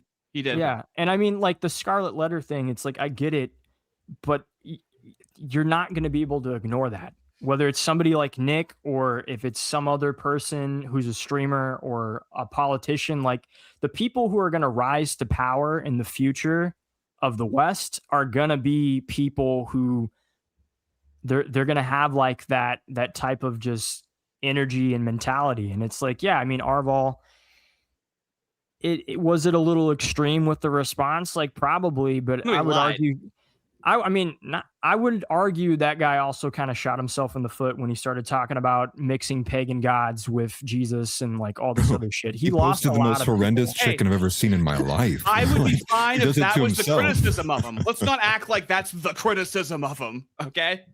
I'd be fine with Well, that. here's a criticism of him. Here's a criticism. And I'll levy this towards him. And I think even people from Stone Choir who would normally agree with him actually have levied this criticism too. Okay.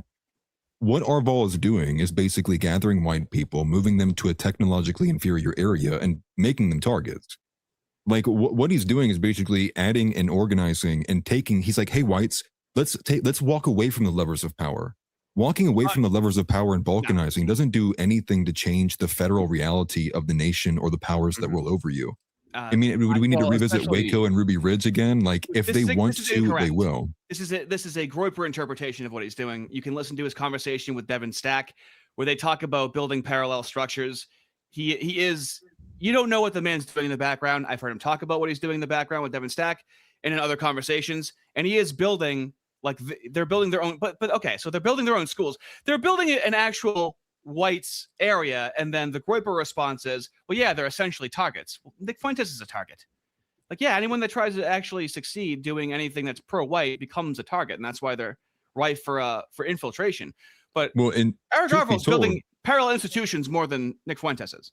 Yeah, but arguably, like those institutions, they can't survive in this system. Like didn't he already get sued? He's gonna constantly get attacked by. They know they're gonna get sued. I know, they're but it's like they're not going to be able to survive if they're just completely removed from the system. They're just going to keep getting beaten down, and so you need both sides. Like I agree with what he's doing, and maybe Nick going after him or whatever probably wasn't the nicest thing ever, but I just don't give a shit. Like I don't care. Well, let me add this one top too. White people. Well, isn't the kind of the common joke or theme of like if you have an all-white area, people will flock to it? So like, and truth be told, if Arval is successful, go for it. I haven't seen any of these parallel institutions, but if he's doing it, okay. But wouldn't that be the argument, which is if he's building it and then he has it, white people will just naturally want to go there? Yes, so I don't understand why he's begging on the timeline every 5 minutes for people to come show up at his trailer park. He's not. That's the problem that I don't understand. They have people flooding to him. They have a private membership authorization where they have a screening process on how people can join. There's a Discord where you can join. You can be authorized to then go and visit. They have a screening process for it to make sure that you're cohesive with their values. So they got a Discord. Well, and more things than that. I don't really get the angle of they're making themselves weak and open to attack when all of us, if you're public at all with anything, are open for attack. Like to Artie's point, like Nick has been attacked. He's can't fly or couldn't fly for a while, can't get credit cards. That is debanked, depersoned from all these platforms. At the same way, anyone who has outwardly pro-white opinions, like unless you're Dan Bilzerian and literally a millionaire, like all of us are vulnerable. And it's like, what's the alternative? Don't go to a pro-white place. No, keep your kids in public school where they get indoctrinated and attacked by ethnics anyways. Well, but no, don't go because to that place where it's less safe. It's like, where is the safer place? Well, what you're comparing is like us. Like I'm a public figure because I choose to put my face out there. It's not the same thing as companies having non-public figures putting their children into public school. Is that safer than putting them in a white community? I'm curious. Well, this would be like a failure here. Here's I guess go into more detail here. This is like the concept, which is I publicly put my face out there, same as you willingly do it. But this is different than inviting and having someone come to this trailer park, which can be a blacklisted address. Companies who don't want people from Arval's community or white nationalists are going to blacklist this address. You're going to go try to work somewhere. It's going to be a blacklisted address. You're going to wonder why your job application's not being picked up. Well, it's more to it than that. There's more tags. Sure. For people moving to this location, I would hope anyways, are not doing it under this I'm just going to move there and find a wonderful job and everything's just going to work. Like they're going to get their ducks in a row before they commit to moving to this very niche pro-white neighborhood, right? But the alternative is, as an anonymous person, right? If you're looking around you in downtown Detroit and you're like, I got to get my family out of here. Like, this is awful. This is miserable. Where am I going to go? It's like, oh, there's this place over here. It's like, well, yeah, it makes you a quote unquote target because it's a, noted pro-white community, but you live in Detroit, you're already a target. Yeah, Like, you're what's the kind of, alternative? But it's a Like, different. That's different types of targets. Like I one totally agree that it's goes out of the different, way but to I don't make you know. a target. Like personally, I don't actually know which one of those is more dangerous or not. I honestly, like, I see what you're saying, and I mean, I've been kind of, I guess, like a dick about it. But I like what they're doing. I like the fact that they are trying to build something. I just don't think it will survive in the long run without help from the institutions. You need people to be able Mhm. to, who have power, to be able to actually like protect them. Cause like, yeah, they're getting sued now. They know they're going to get sued. They're going to get relentlessly attacked. And if you have a country that is slowly becoming more and more less white, they're going to choose to be like, hey, we don't actually like these people Right. community over here. Yeah, well, we're what, 30 years behind South Africa, and you have these sort of white-only communities or pro-white Orania in communities South Africa, yeah. in South Africa, and there's a reason why they, congregate together is because there is some safety in numbers. So, I mean, maybe they're just ahead of the curve, right? When it comes to starting up these like little micro city states and whatnot. Well, they're taking into their own, they're focusing on what they can control and not just sitting there talking about what we can't control. And I would assume that would have more support from the Groypers. To your point, Atlas, though, if like I totally agree that people should not withdraw from the levers of power, but I don't know that the families moving to this neighborhood are in positions of power to begin with, right? If like take for instance, if a governor was like, "Whoa, I'm going to step down and go live in this pro-white neighborhood," it's like, no. I know it sucks, but you have to stay there because you have power. We actually need you there, right? But I don't think like normie pro-white, middle class people are like moving the needle too much. It's like, what power did they have outside of that neighborhood versus inside of that neighborhood? I don't know if that number actually changes. Well, then you start operating with like what you just said. It's an outsider matrix now, because now how are you going to get any of your homegrown people to go run for president or go run for mayor? Because all your opposition is going to have to do is, hey, my opponent went to white nationalist university. You want to vote for that? It's very easily optically poisoning Compared material. to listening to Nick Fuentes? If they're listening to Nick Fuentes, I think they'd be kind of fine with Return to the Land.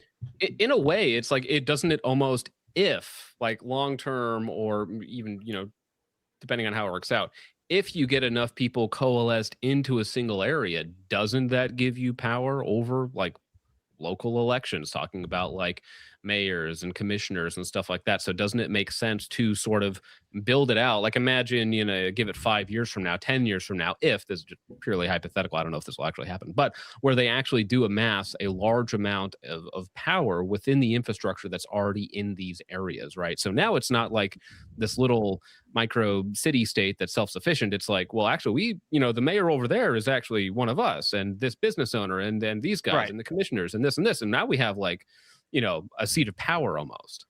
So part of that is already being tried right now, like in Idaho. I think it's loosely referred to as like the Wyoming Project, right? Which is like the concept of like, what if you took all the white nationalists and we all just moved to Wyoming? We take it over in a day. That's kind of like the theory here, but it also that invokes the organization, the collection of, and that also has to go in line with the fact that like what the feds are not going to actively be trying to infiltrate that as well. They're not going to be trying to get people on charges on that as well. And so it's you can't have this happening while everything else is also stationary. As much as Arval is going to be building his parallel society, while in that meantime they've walked away from the levers of power, the left is still doing their thing while they're at the levers of power, right? And so things happen like at the same exact time simultaneously. And it's being tried in Idaho, but it's so far unsuccessful. Well, my point is just like you say, these people are walking away from the levers of power, right? I don't think the people walking away had any access to levers of power, right? I mean, like your plumber guy who's like, oh, I can do plumbing over there. It's like, I don't know what power he's walking away from. Again, in this case where like you have actual people with power, who withdraw from society, that is bad for us because now we are losing positions of power rather than gaining it so that you can go play, hillbilly in Idaho, right? That's bad for us. But just like middle class plumber bro and his wife and 2 young kids, it's like, I don't very quickly. This is a mindset of we're going to focus on what we can control. We can't. Voting is not very effective, right? As we've talked about. So they've accepted that the country is going to get whatever, but they're not thinking of the country. They are thinking of them and their people, and they're not thinking of the country like in general. So they need to. Their thought process is we need to start doing this now for generations. I think that's like the difference is because with like Nick's messaging, it's focused on the country. And I would love to see them coexist, which is why it was that they're not on good terms. Yeah, I know. And it was like kind of weird. And I do kind of agree. It's like it would be good if you had both. And I think you would need both in the long term to actually to survive. And that's true. But it's kind of just speaking to two different like groups and mindsets. You have Groypers, which are focused on America, and they're focusing on kind of just like tilting the balance of power, trying to gain power, trying to infiltrate, which we have evidence of it actually working. Mm-hmm. And so, there would have to be a bridge that is built. So 100%. And it is hard. Our enemies do incrementalism and acceleration at the same time. I want us to be able to do the same thing. Yeah, right? I actually would agree with that because I've had a conversation with Right Wing Coalition, and we talked about this too, because they were talking about building like our own institutions. And I made the argument that like, hey, it would be great if we did that, but there are certain individuals who are white, who are capable, who you're not going to be able to convince to move out into the middle of nowhere or to join your organization. So most people, we do have to play both games. And that is true. Full spectrum dominance is what it needs to be. That is true. And I would say like, it's just Nick, what he focuses on is the other side of that. And he is beefing with people and he fights with people, but I mean, this is a guy who's spent his entire adult life just getting attacked and stabbed in the back. He doesn't really have the best time trusting people. I understand that. 100%. And I would probably think like when he I know got we've talked about this topic, sorry, for an hour and 40 minutes now. But maybe we also don't need to take internet X drama all that seriously. I think that these people will be buddy. Like we saw Jake Shields and Nick go back and forth against each other, and then they had a phone call. Middle school romance, So, it happens. Bros being bros and spazzing out a little bit. It happens. But ladies and gentlemen, we're going to get to your guys' support now to the wonderful guests on my panel. They are welcome to stay because I'm sure there will be a lot more questions for them.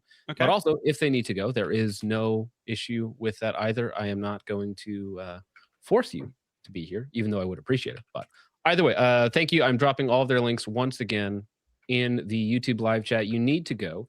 Very much appreciate it. To them. Thank you for having us. Yeah, thank you. Of course. No, I'm very glad to have the discussion. And the reason why I assembled these individuals is one, I enjoy all of their very varied content. Tom Poe we've had on for a while now, and he is going to be 2026 is still Tom's year. Really appreciate what he does. Atlas Slugged, very good channel. And Artie, probably, how do I describe this? You don't have to.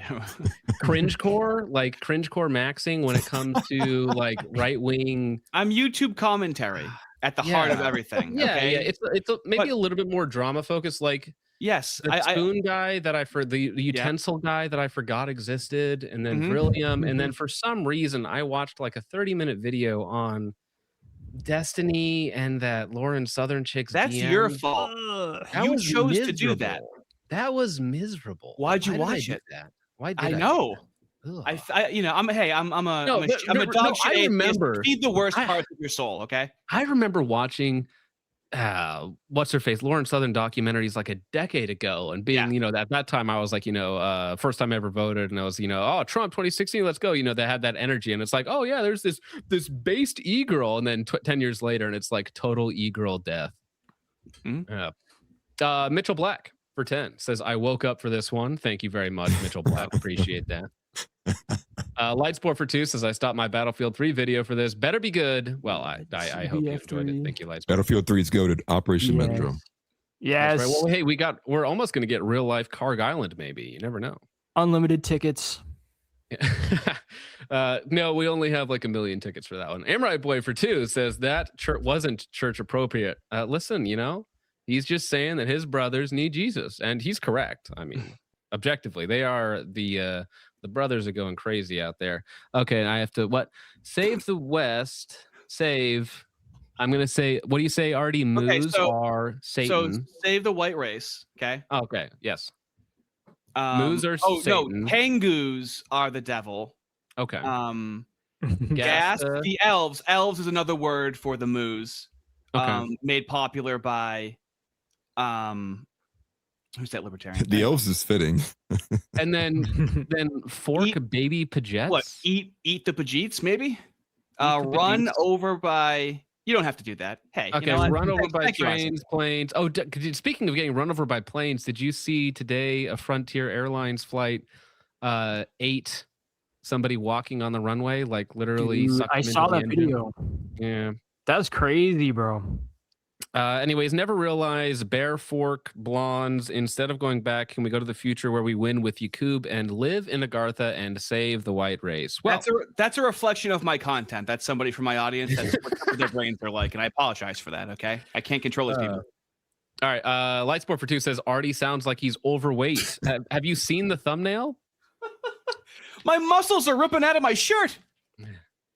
Mitchell Black for 2 says you got the spirit. I'm going to assume that refers to all of us here. To the chickens, which is obviously for Tom, says James Fishback for Florida governor. Rah!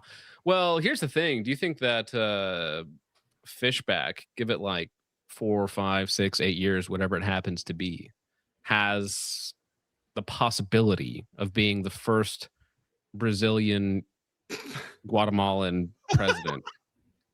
Whatever it is. I don't know. If the Democrat or if the demographics keep changing, then yeah.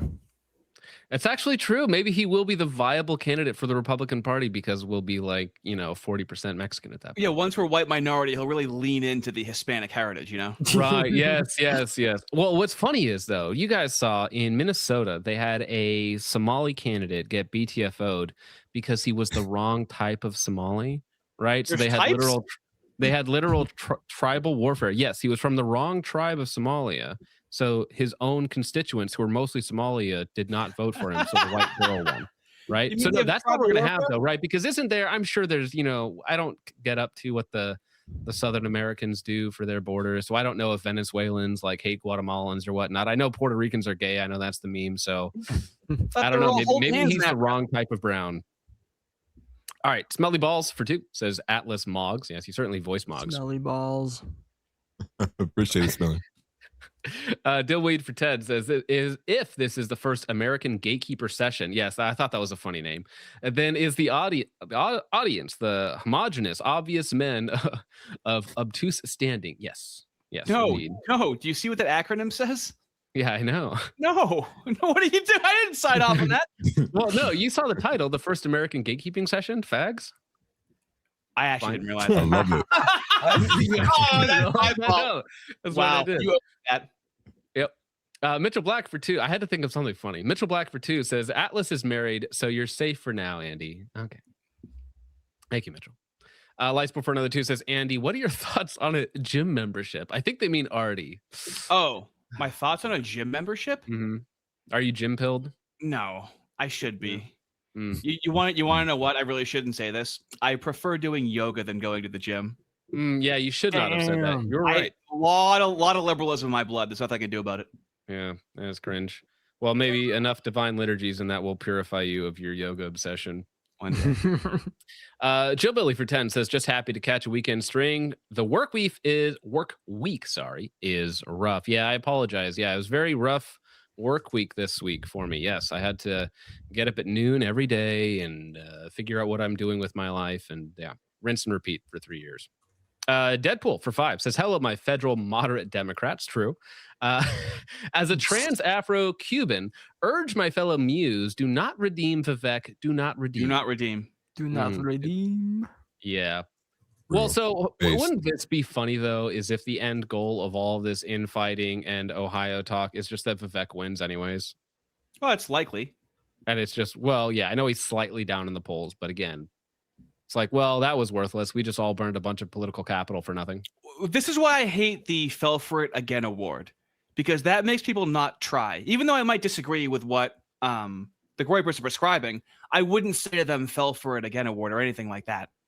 I hate that strategy of, well, you tried to support something, so Yeah, try hard, put it all on nothing. Limpid Art for 3 says, Tafaz Yakub doing on Focus's stream. And I think that's a reference to Atlas's voice model. Deadpool Kid for 5 says, maybe it's time to start enclaves. Well, we just had a long discussion about that. Like Return to the Land, since candidates aren't interested in speaking for us. The problem with that is that, yes, if Nick advocated all of my followers retreat from modern life, retreat from public life, it's like, oh, great. Now they're just going to, come for you and go after you. He can just support them and say, hey, this is Return to the Land. If you're interested in it, to all of his followers, that would actually help. Or all he would have to do is go, hey, go and check these people out. It just seems a little more self-interested and less coalition building is all I'm saying. So here's the thing. You know how Section 8, maybe this is a way that we could solve all of our problems. Section 8 is a breeding grounds for ethnics. It's a state-sponsored breeding program for ethnics, basically, right? So Return to the Land and these other things is just a Groyper-funded breeding program, but for whites. I like Set it. up our own parallel Heard system. Groyper breeding program. I'm in. The new GM for $20. Get the fuck out. Says, the main problem with the Vote Democrat to teach the GOP a lesson is Vivek is not a means to an end for the establishment GOP. His politics are the end. They are voting after voting Dem won't learn to spell. Thank you for the $20 though, the new GM. Okay, very kind of you, but spend it on lessons. Look for phonics. Yeah, yeah. Hooked on, dude. I was a kid. I listened to the cassette tapes of Hooked on Phonics. Okay, Look at you now. Won't change that. Well, I think it's also that there is something disgusting about Vivek, other than the obvious, right? In that he represents, like, Texas is changing drastically due to their horrifying H-1B programs, right? And the fact that we have to then put up with a governor from that area of the world for 4 years, like it's insult to injury, isn't it? Wouldn't he be the first Indian governor? I don't fucking care. the first non-white, non-male thing is like my brain just turns off as soon as that sentence even starts at this point. It's Good like, question though. What about Nikki Haley? What position was she in? Nikki Haley. Knees, Oh yeah, probably? because she's like Indian too. There's American something woman. weird. Whoa, Native American. Feather, not Through dot. relations. Better not dot. Yeah, 7-Eleven or casino. Thank you, new GM. Chillbilly for 5 says, looking at the Recce 14 MCMR as a gun question, they want 1,900 doll hairs, though. Am I better off just spending a little more for a Super Duty? You can get a Super Duty for less than that. Yeah. Spend less than that on a Super Duty, Chillbilly, but I appreciate the gun question. Sean Weiland for 5 says, Mike Green is correct. Middle-class whites stuck below 140K per year, quote-unquote poverty line, cost of living too high to raise a family, but no welfare either. Yeah, there is a weird position because I'm in that. Funny enough, with a wife and 3 kids, it's like I'm 30 years old and I make 6 figures a year, and it's like, can you buy a house? That's crazy. Not quite. No. In South Dakota, you can't even buy a house? Well, like cost of living is really cheap here, so there's like you possibly could build or buy a house that's like like literally garbage, something that you would have to fix her up, but yeah. It's like it would be a stretch to afford something that you don't want with 3 kids. Well, I'm so glad that you have the same exact thing that we're going through in the city as well. Paying 2 grand. I mean, it's the point being, it's not good for shithole. anybody. It's really not good for anybody. But thank you, Sean Weiland. I appreciate that. Mitchell Black for another 2 says, Focus is going full Orthodox monk mode. Well, I think Orthodoxy is mega based. So thank you, Mitchell Black. Mitchell Black for another 2 says, does Artie's breath smell like Mountain Dew? I don't think so. But how would I know? Well, I don't know. Do you drink Mountain Dew? What is this, 2004? No, I only drink water. Nice. Todd and Dogs for 2 says, only nice National something. socialism. Oh, well, that too. Yeah, works. Juice want ya all whites XD rar at any cost. Dude, you're stretching the limits of what $2 can do there, Todd and Dog. Jabber for 10 says, thanks for bringing in these guys and talking about this. Well, I appreciate it. The point is that not only do we talk about fun, silly things, but you also go over to their channels right now and subscribe to them. What a right guy. Mm. Why isn't my dad like that? What a great dad. Oh, thanks. Well, I don't know how old you are, Artie, so you might be my dad. Yeah. To the Chickens for 2 says, we need our own Restore America party. You know, there is some nice news in the rest of the world, because it is, as Nick is saying here, you know, immigration in the terms of electing politicians based upon their immigration rhetoric is not a useful tool. Restore Britain is dominating in the fields that they're trying to in the UK. So perhaps there's some hope for our European brothers. And I do think that our European brothers are in a much better spot than Americans are demographically. Even even with all the negative rhetoric coming out of like the UK and whatnot, they're still like 92% white. Like, imagine us with the same like level of demographics here. Like, life would be so simple. Thank you to the Chickens. Appreciate that. Mitchell Black for 5 says, I'm voting for Casey because he makes a damn good breakfast pizza. All right. Midwest things. Thank you, Mitchell Black. Mitchell Black for another 2 says, R plus Andy plus fine equals Israel. Well, here's the thing. It's like Dan Bilzerian. What do I agree with him on? Like, JQ. Yeah. Problems need to be dealt with. I know. To be fair, I've talked about Nick Fuentes being like whatever, duplicitous, inconsistent. Dan Bilzerian's fucking crazy, dude. But at the same time, screw Randy Fine, and not in a way that he would enjoy. Have you seen the video of him hiding under the desk? Could he fit? He can fit? Yeah. What the fuck? Yeah, but bro, somebody went to his office. Is he hiding under? Somebody went to his office like a and they were turtle like, shell at that point. His desk made of hay. But yeah, dude, it was funny because you could see him like just lunge. But that I need to see.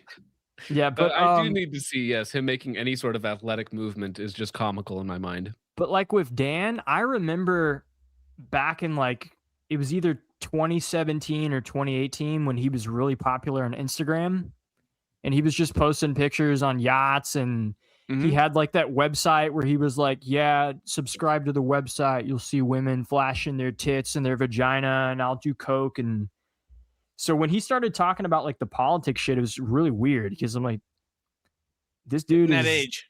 Yeah, it's like, this is like, I don't know. I don't like it. He also caught a good amount of shit for trying to say that like Nick Fuentes doesn't want anyone to get married. He's like anti-natalist, but then like immediately everyone's like, you're 46 and here's you saying that no men should ever get married to a woman like 2 years ago. And also don't forget he banged like a bunch of married women too. I mean, he doesn't have a good track record.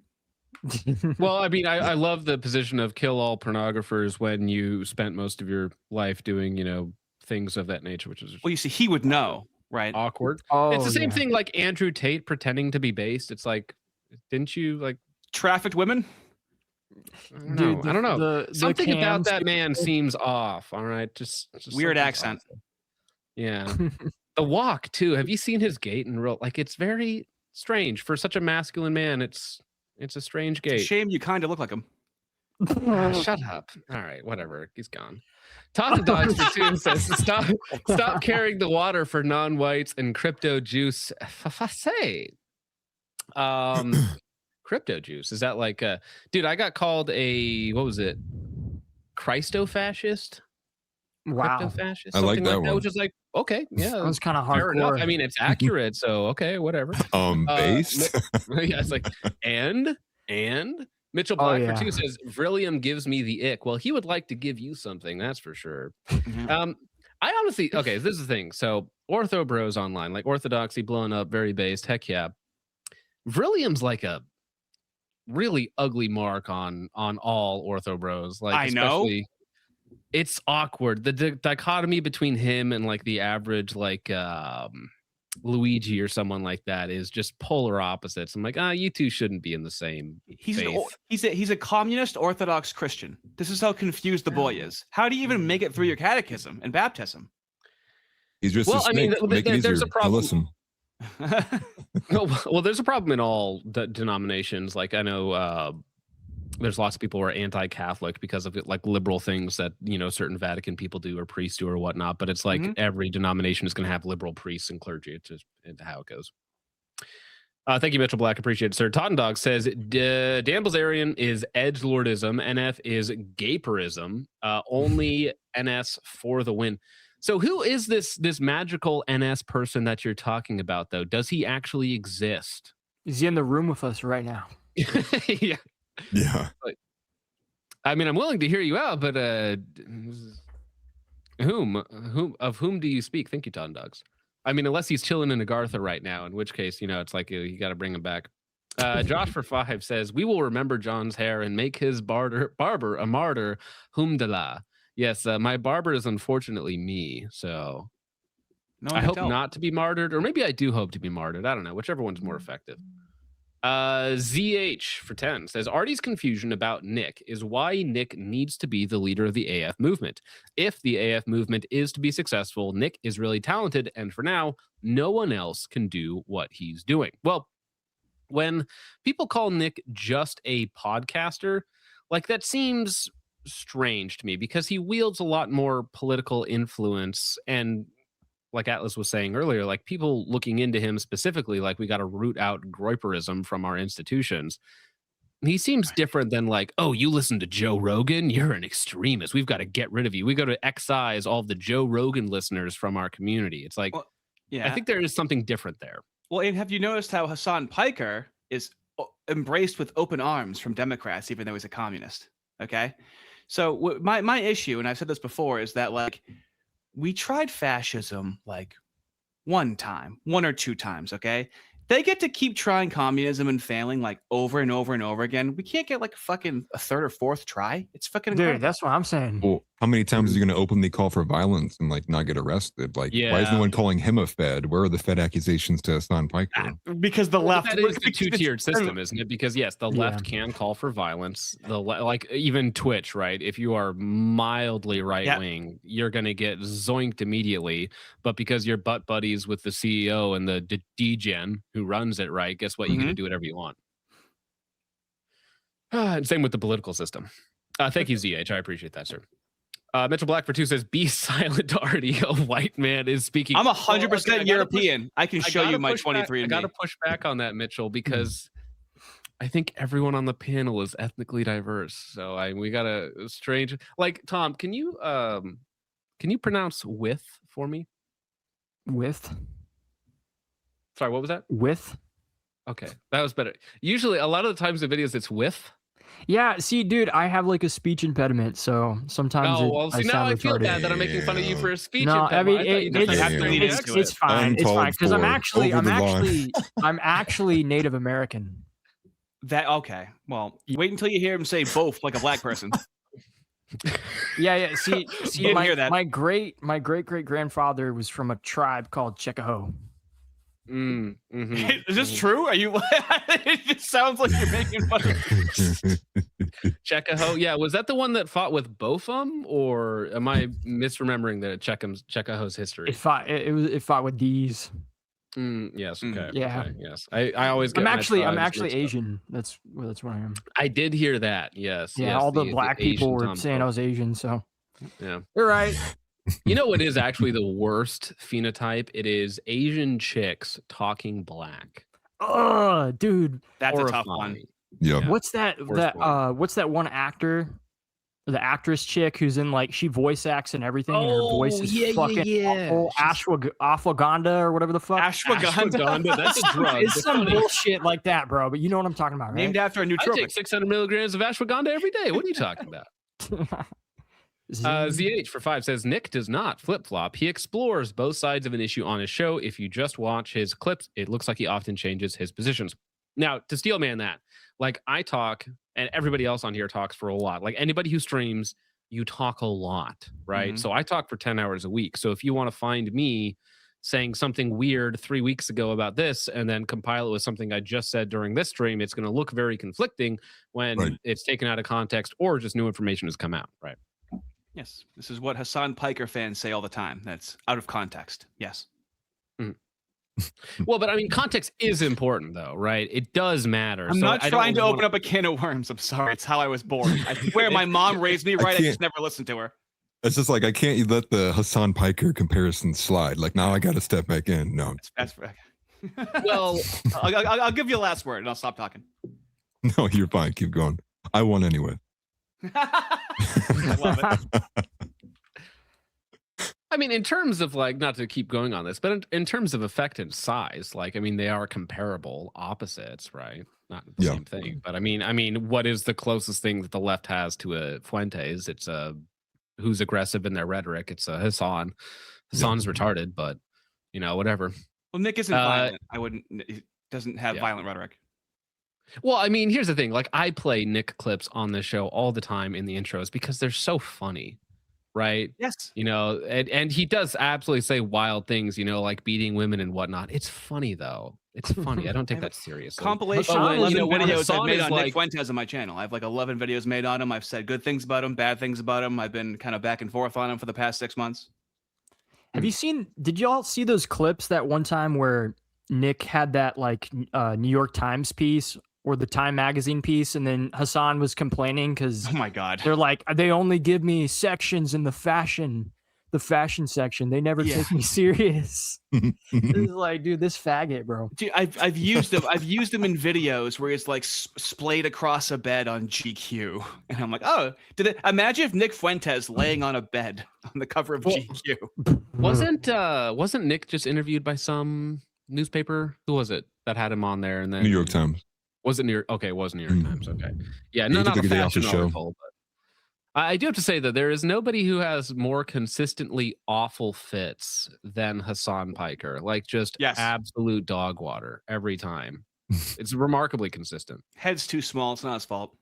Well, I mean, he's Turkish. It's kind of his fault. What can you do? It's the night for 5 says Pope Gregory I prayed for the pagan emperor Trajan, and had a vision of his reception into heaven after his death. Groiper, if you aren't Christian, F off. So I think he's pointing out the dichotomy of Groipers. Called me out for being an atheist, I believe, and also with pagans and whatnot. He's saying that he's not accepting, right? That he swore off an atheist. That's trying as hard, and that's why I said, like, well, you can't make me believe in God. So what do we do with these in between people? And so, yeah, we killed. But them. by the way, yes, thank you. Yes, let's go. Finally, somebody said it. I take no offense to anything being said about me being an. I mean, what am I going to be? Well, let me say this too. Like, I come off very offensive, so I don't mean to be. I appreciate you having the opinion of it. Now, of course, you should convert in Christ as King, but I mean, it's the first time I've heard that. Thanks for telling me that. Yeah, you're welcome. Yeah, I'm sure you've never heard that one before. I'm sure it doesn't flood your comment sections or live stream chats. Very strange, I'm sure, but thank you, Is the Night. I appreciate that. Mitchell Black for 5 says, what do you mean I can't wear my finest Cookie Monster pajamas to church? Well, here's the thing, okay? I forget which Orthodox saint said this, but you should not turn someone away no matter what they're wearing, even if it is quote unquote inappropriate. However, to become part of the church, you are going to follow standards, right? And that's kind of the way it should be, you know? Yeah. Thank you, Mitchell Black. I appreciate that. And the story goes that like somebody had turned away a woman because she was wearing like trousers, right? And now she's never coming back. So you just kicked her out the door, basically, instead of like, you know, letting her in and then instructing her in the future, because of course women need to be modest and to shut up in church. But yeah, kicking her out is not the solution. New GM for 10 says the only solution is to build something new. Also, we still have more numbers than the moose. There's only like 15 million of them, guys. I mean, come on. Ever have. We just need to up our game. The problem is with that. Totally agree. Is the moose weapon of choice is, you know, subversion, degeneracy, bioweapons, Indians, Browns, ethnics, whatever it might be. And so those 3 things, it's complaining. Like you're fighting your own team. Yes, very true. But you're fighting your own team because half of your team is cucked, right? So you're starting at a disadvantage. There's 100 million foreigners who hate you. The people that are here and not foreigners also hate you. And then the system is rigged against you financially, the propaganda, the degeneracy, the goy slop, whatever it is, right? It's a lot to overcome, okay? But here's the thing, a little bit of a white pill. Following on the tract of history, the same thing just happens over and over and over and over and over and over Some would say hundreds of times. Okay. So if I had to guess, right, if I had to just take a wild stab in the future, I'm just going to guess that something similar to that is going to happen again at some point. I just think it'll, I don't know. It's crazy. I don't know. I think it'll be like 110 or something. Dilwood for 10 says, I've heard enough. Summon Chud Caesar. Okay. Fair enough. He's going to disband the Senate, and then we're going to be out of a job, though. Helix for 5 says, country feels primed for a charismatic natsock, and I don't know if that's good or bad with how effed things are. Well, to do everybody's point here, and I think we've all talked about this, and most of the chat as well, 2/3 of you said that there is no political solution. People are looking for answers outside of the system because they have no faith in the system, so they want something. And that goes not only for right-wing chuds, but also for left-wing weirdos, right? They want somebody to come in and fix the thing. They want the fix-all button through a dude, right? They need the charismatic leader. They need the strong man, and everybody's looking for that person. People thought that Trump might have been something like that. Trump was never that guy, but they wanted something like that. They want the Trump that the left pretends that he is, right? They want that guy. Does he actually exist? Maybe. Thank you, Helix. Appreciate it. New GM for 5 says a cult of personality does not equal inconsistent positions. I don't think that was the argument, but thank you for that. I appreciate that, GM. Mitchell Black for 5 says Nick slightly disagrees with something. Artie, but he threw him under the bus. That was a really good impression. Thank you. That was good. Yeah. IG 88 for 5 says, if you want to felt Fuentes, bring on Jaden McNeil and the Kino Casino guys. I don't know if you want to do that.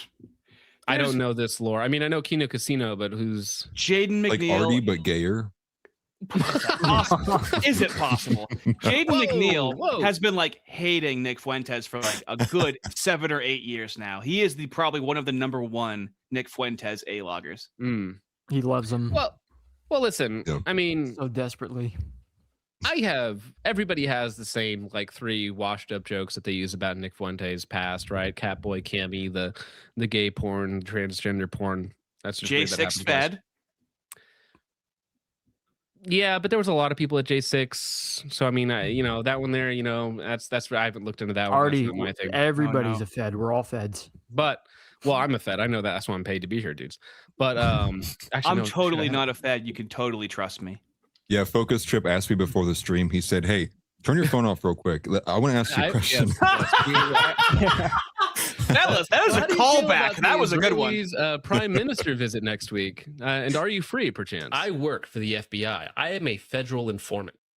That guy with a wig. This is good. Right. I lost my train of thought there. But yeah, I think that people are allowed to change and update. So I mean, I think that like many of us struggled with degenerate things in the past, and I don't want to hold that over somebody if it was like a decade ago, right? Bullshit. It's flip-flopping. All right. Yes, true. Well, here's IGD. You change your ways as a degenerate. You're flip-flopping. Yeah, that's funny. Yes, you quit porn a decade ago. Flip-flopper. Can't make up his mind. Yeah, you're not an alcoholic anymore.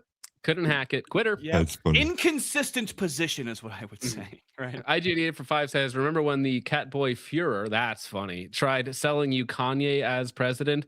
Yeah, woo! Very pro-white of him. That was hilarious. Funny, yes. Kanye is a funny dude who is all there like 60, no, probably not, like 30% of the time. 30% of the time he's all there. That's being He's a strange man. He's a strange man.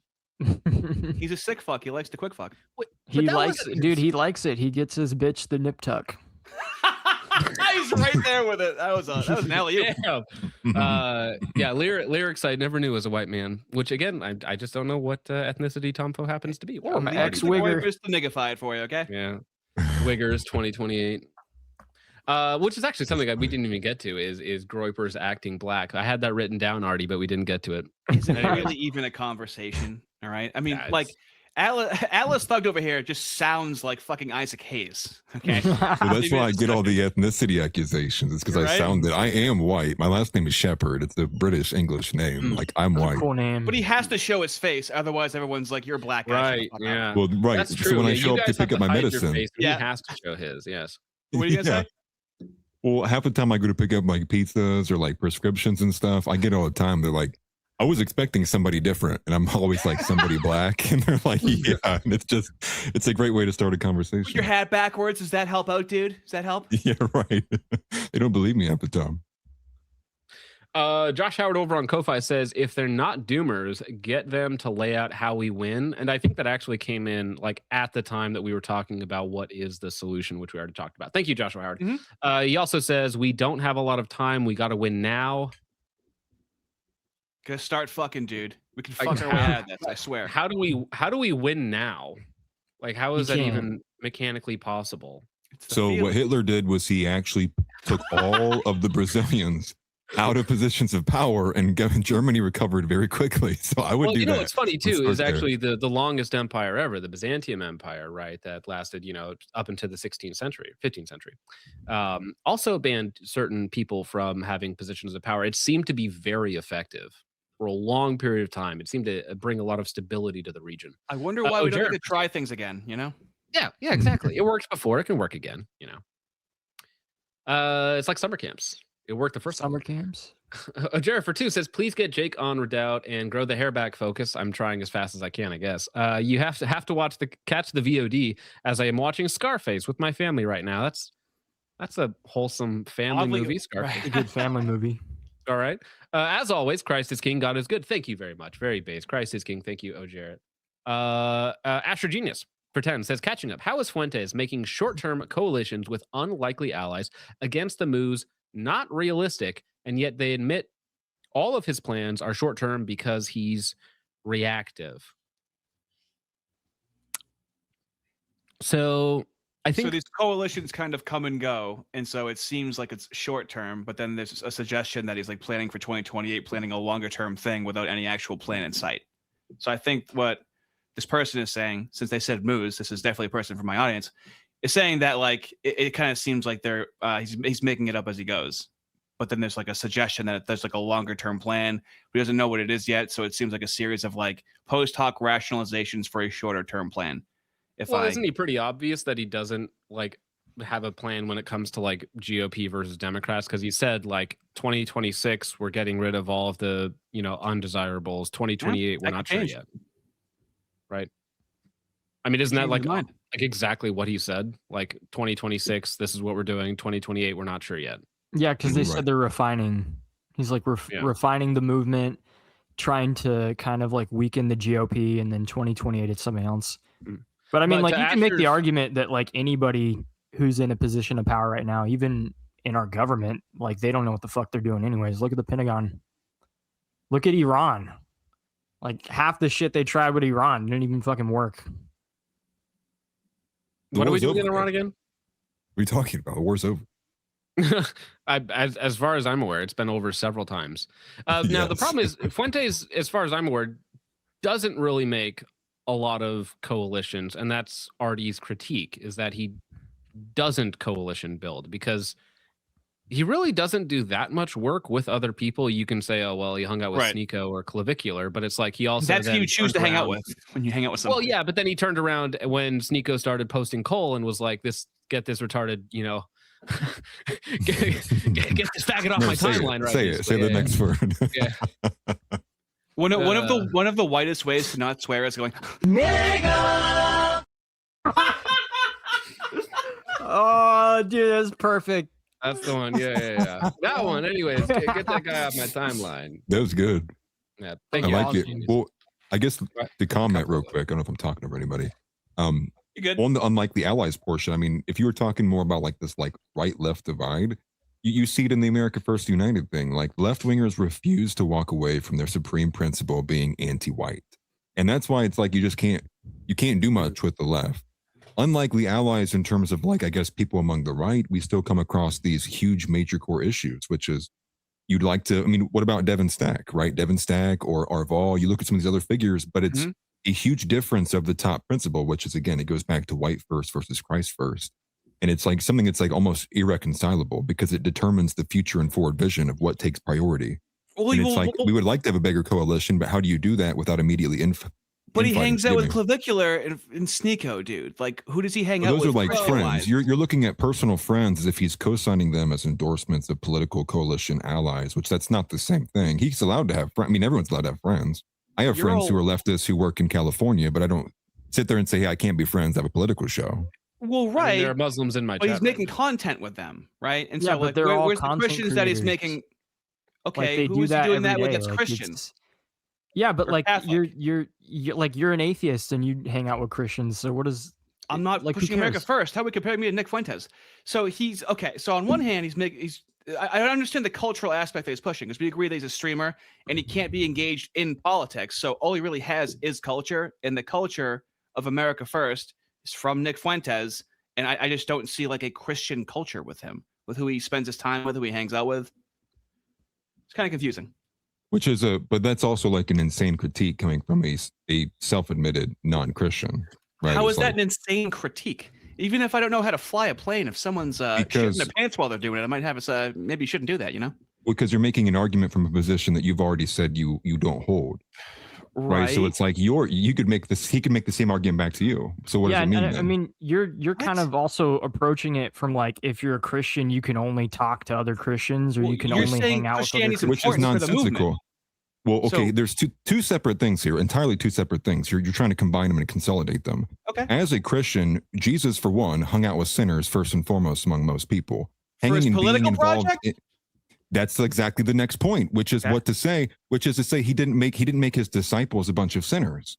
His disciples were chosen by people who he knew could carry the message and would be the keys to the kingdom. And so who's Two carrying different his things. message then? He didn't Who's make his the disciples? well, an Beardson? apostle.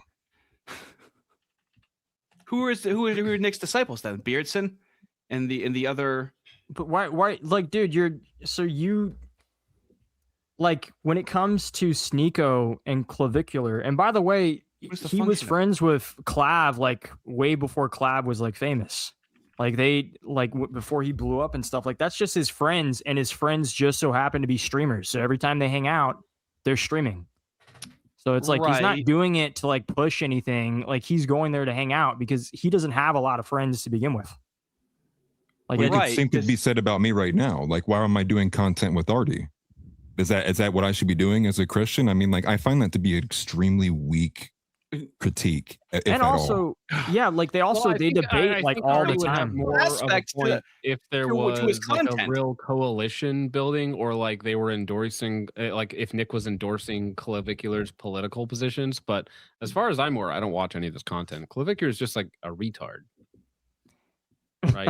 I mean, like He's they're autistic. friends. They're friends. Just Like, I'm OD. friends Autistic with- Aryan. I- I'm OD'd friends with a lot of recently. retards, so it's not like I don't care. But I mean, he's not like endorsing like Clavicular for some sort of political position or office. It's just like we're Correct. hanging out. Well, if anything, in a recent super chat, he responded to saying he doesn't love what he's been seeing Clavicular doing lately.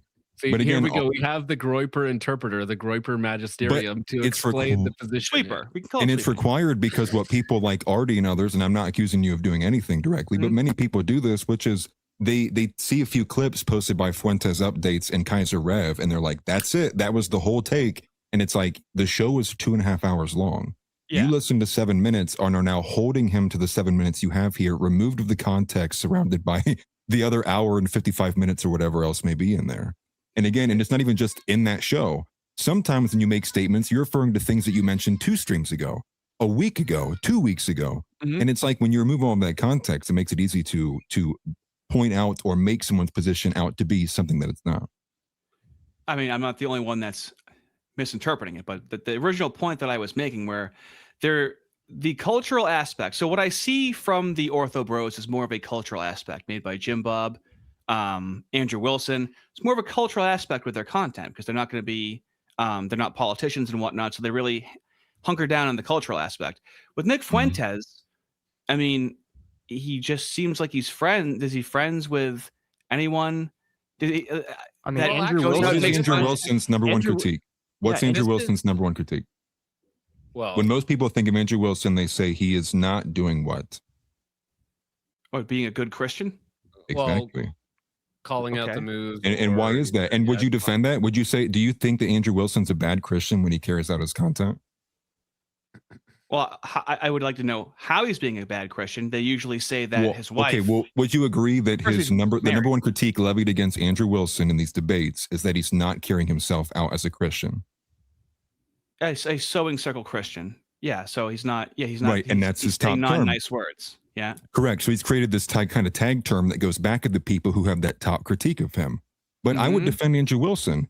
I don't think what he's doing is not Christian either. But what you're doing is you're doing what other people do to Andrew Wilson because you disagree with the way he's carrying himself as an unchristian. Well, it's also who you surround yourself with says something about Andrew you. Wilson hangs out with Myron Gaines. He goes on his show all the time. He goes they on go his to show Miami. And it's like They he go to- goes on they the go- whatever podcast Yeah. all the time. And it's like, dude, we're not shitting on him for that. And Yeah, it's like, so he if was on. Nick- He's like on a bus with them, hanging out with them, and going to like clubs and shit. Is what you're saying? He's Yeah, doing well, I'm 7-hour not- streams, which you or could he's argue. making all making that, but content I'm and just having a saying it's like- conversation. Yeah, but Well- it's like you're acting like Nick is going there to push some narrative. He's just going there to hang out with like his friends. And even when they hang out and sometimes when they stream it or they record it, Does he have they'll like get into non-degen debate. friends? huh? No? Does he have like non-degen friends he hangs out with and makes content with? Yeah, people like in his city that don't want to be on camera. But the people that he hangs out with that are DJs, they're streamers. They stream every day. Even when they're doing nothing. Dude, Clab streams like as soon as he 12 wakes hours up. a day. Yeah, like and Sneeko, up until he got like assaulted in New York or whatever, he was streaming like all the time. So it's His like, friends being streamers is I mean, just say you just don't like him hanging out with these people. That's fine. But like most of Well, us, we just don't. Yeah. I don't want to act like Right. it's America first when he hangs out with a fucking brown Muslim. Like, But- what the fuck? The same thing can be levied Where's against the Andrew America Wilson, First and crew? it is. Many people levy against Andrew Wilson that by his participation on here, he's actually boosting the sales of these OnlyFans girls. By him going back and forth, This no is one a would have different known of criticism. slut number 5 Yeah. had Andrew Wilson not, featured her in a clip. But now these guys now know about her. Maybe she gets Wait, more wait, wait. OnlyFans So wait, subscriptions from it. if Sneeko was white, because Clavicular is white. I'm sure he's like part Jewish too. But like if they're both just white, they could still be DJs and he could hang out with them and it would still be America first. I just think it's peculiar that he has this America first message without America first culture. That And, it Right, shows. so- and why do you get to decide what America first culture is? Are you like Oh, the boss of that? you're right. It's Sneeko. Okay, that's fine as long as you're saying it. Yeah. This Sneeko is back. like the insanity of this. This is why like the Christian element has to be a What part do of you America think? I first. can't say what You it is. just so it's said like, all right, well, at the that's what it is. beginning. You said at the beginning of this that you appreciate the Christian message, and one of those messages is that Mm-hmm. you don't just castigate people because they're non-believers or sinners or degens. It doesn't mean you tolerate their behavior, but you don't automatically you just push them aside. I mean, this is the point I'm of like talking you are politically. trying to take what the positive Like, downstream culturally. consequences after they materialize from the Christian message. That's what you like about it. You don't like everything that's all involved, the robustness and comprehensiveness of what it takes to actually get to those material consequences of that. That's like the actual big critique there, which is why it's like, to me and Tom, we're like, we're just confused. Like, what even is this critique? A guy can't have friends, like every. America first. That's is like an just whatever it insane, is, very right? low grade. Interject here. I It's think like I gotta BLM. It doesn't have, like, an I actual gotta, cultural I gotta identity. interject here for Sorry, a second. sorry. All right. So I think the difference that I see from Andrew Wilson and somebody like Nick Fuentes is Nick Fuentes hangs out with degens that are friends, right? I think that's kind of just true, right? They're kind of degens that they're friends hanging out. Not saying that's good or bad. Andrew Wilson hangs out with degens in an antagonistic fashion and also doesn't call out other people to the same level that Nick does, right? So usually, like, you could say, oh, well, Andrew Wilson hangs out with degens on the whatever podcast or Fresh and Fit, but usually he's there in the antagonistic fashion where he's calling out the degens or, going through some other argument against the degens. He's not promoting it, whereas when Nick is just hanging out, he's just hanging out with degens. Well, he's that- hanging out with his friends, and let's not. Well, fucking again, I'm not let's saying not that's bad. sit I don't here really and care, but pretend I'm like saying the way that they hang out with these people is different. Like, I don't know what the Yeah. culture of Andrew America Wilson first does is. Is what I'm have saying. No, like he's there with a purpose. I He's get there what with you're a purpose, saying, but and it's Nick's like, there to dude, hang out. it's just I don't think his. that's a bad thing. It's Not just my his, argument. No, I know, but it's just his friends, and let's not sit here and pretend like Nick has a long list of people that want to hang out with him, right? And that are No, going to he has- actually no, no, be he like has really too cool. with him. many people that want to hang out with him. That's the problem. Right? Is when you're that Like- famous, when you have that many fans, like you feel there's a vast amount of But loneliness. do you that think comes he with wants that. to hang out with like basement Exactly. dwelling groiper number 50? Like he's hanging out like that's his real friend. Like you might not like whatever message that represents, but I mean, I'm just saying, I don't be guess it's surprised. just like a difference in opinion. Like we don't see that problem. Well, Focus, you even admitted earlier that when Sneeko was posting Cole and pushing this Muslim stuff, Nick did what? Well, Nick called him out. Exactly. Which again, it's not. Listen, again, I can't levy a criticism against Nick that he hangs out with degens. I hang out with degens, so This it's is a not part my. of- It's not This my is a part of criticism, America but- First. We're This all is here part with of Artie. What can we messaging say now? Under America First, I'm the most moral atheist that you'll ever meet. Okay. Oh, I knew it. What is morality? No. I Now know, we're getting into an I know. ethics We debate. don't have How time. does an atheist have morals? Fellas, Is I'm there having a objective lot of morals fun. in the That's world, for a different Artie? time. Let's not crack open that can of worms, all right? I just have to make Artie a rival at this point. Like I actually like That's that. true. Well, we talked about this before. We scripted this, where Atlas and Artie have the beef that go back and forth. The response videos Right. pre-planned. It's wild. Sanctioned drama. Yes. We're feds. No, I actually respected how me being an atheist and the Atlas levying the accusation of a grifter, he's exhibiting discernment. What I'm saying of what I am is very uncommon, and so like I would think that if I were him as well. So I didn't take any offense to that. Just so you know. I also want to say you too, can go like, hard at I me, can I'm come fine with off very offensive. Like I try not to be, but it just like it comes out of me. So I just ultimately. Well, it's like my trying to dad's not yelling at filter. me. You know, No, it's like that I'm a was kid, nothing. and like the adult in the room is yelling at me with the voice, and I'm like, ugh. It's just the tone. You know, it's just a harsh tone. Yeah, we're we turn on the Japanese girl.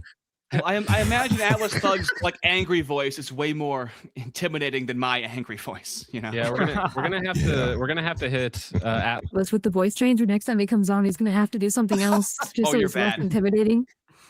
You know, Let's do something it. like that. Something like that. Enough people already think it's all fake, anyways. So you might as well. Already in the chat, I you saw it. have to do a stream, Yeah. voice changer to some like make your voice sound like Artie's. Okay, no offense, and just not mention it. Okay, and then just the next stream be like, oh, apparently, oh, what was that?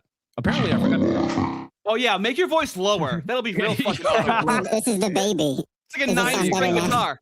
That's way less intimidating. Perfect. Okay, I'm turning it off now. I'm sorry. I do have a voice changer, but I don't use it. Malake for 20 sec, which is like probably 4 cents. So screw you, Malake. No, I'm just kidding. Wow. Respect to Artie, the only boomer here. Guess how old I am. Actually, I'm gonna 23. Good guess. Are you? I am 40 years old. Are you really? Damn. Oh. I know. Dang. Wait, Atlas. Wait, how old is everybody? How old is everyone here? This is why I can't I'm- believe in I'm God, because this is 30. what he gave me. I am the big 30. So am I. 27. Okay. Yeah. So Tom's the baby. Artie's the So dad. Artie is the boomer here. Okay. Yeah. Hey. All right, No, you're gonna forget it, so don't feel bad when you forget it. TNR I'm writing it Finn down. for 5 says restart the stream and hash it out. Okay, perfect. Thank you. Very useful comment. Thank you, TNR. Remnant for 5 says this Artie guy is making good Remnant. points, Oh which boy. makes me suspicious to think that he's an Artie fan. Okay, which is I like fine, of Remnant. He's course. cool. We're all Artie fans, just in different ways.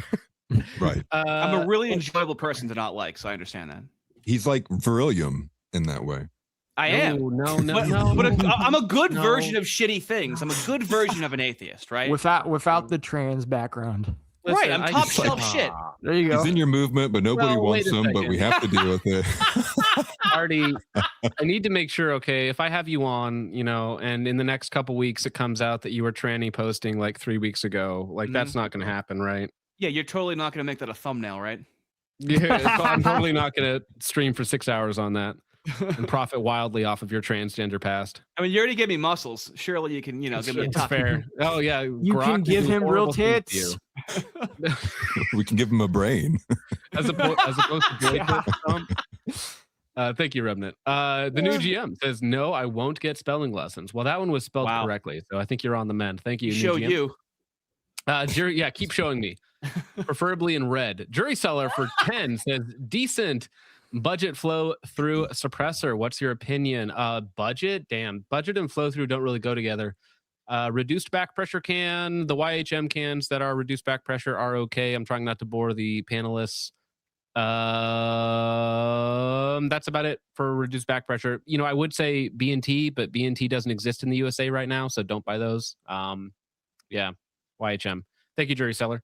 Isaac M. Sixer 410 says, as a Montanonian, whatever you want to say, the cost of living for the middle class is too hard to survive with any family. This is why if we create a community together, we could be self-sufficient. What is your opinion on a new political party?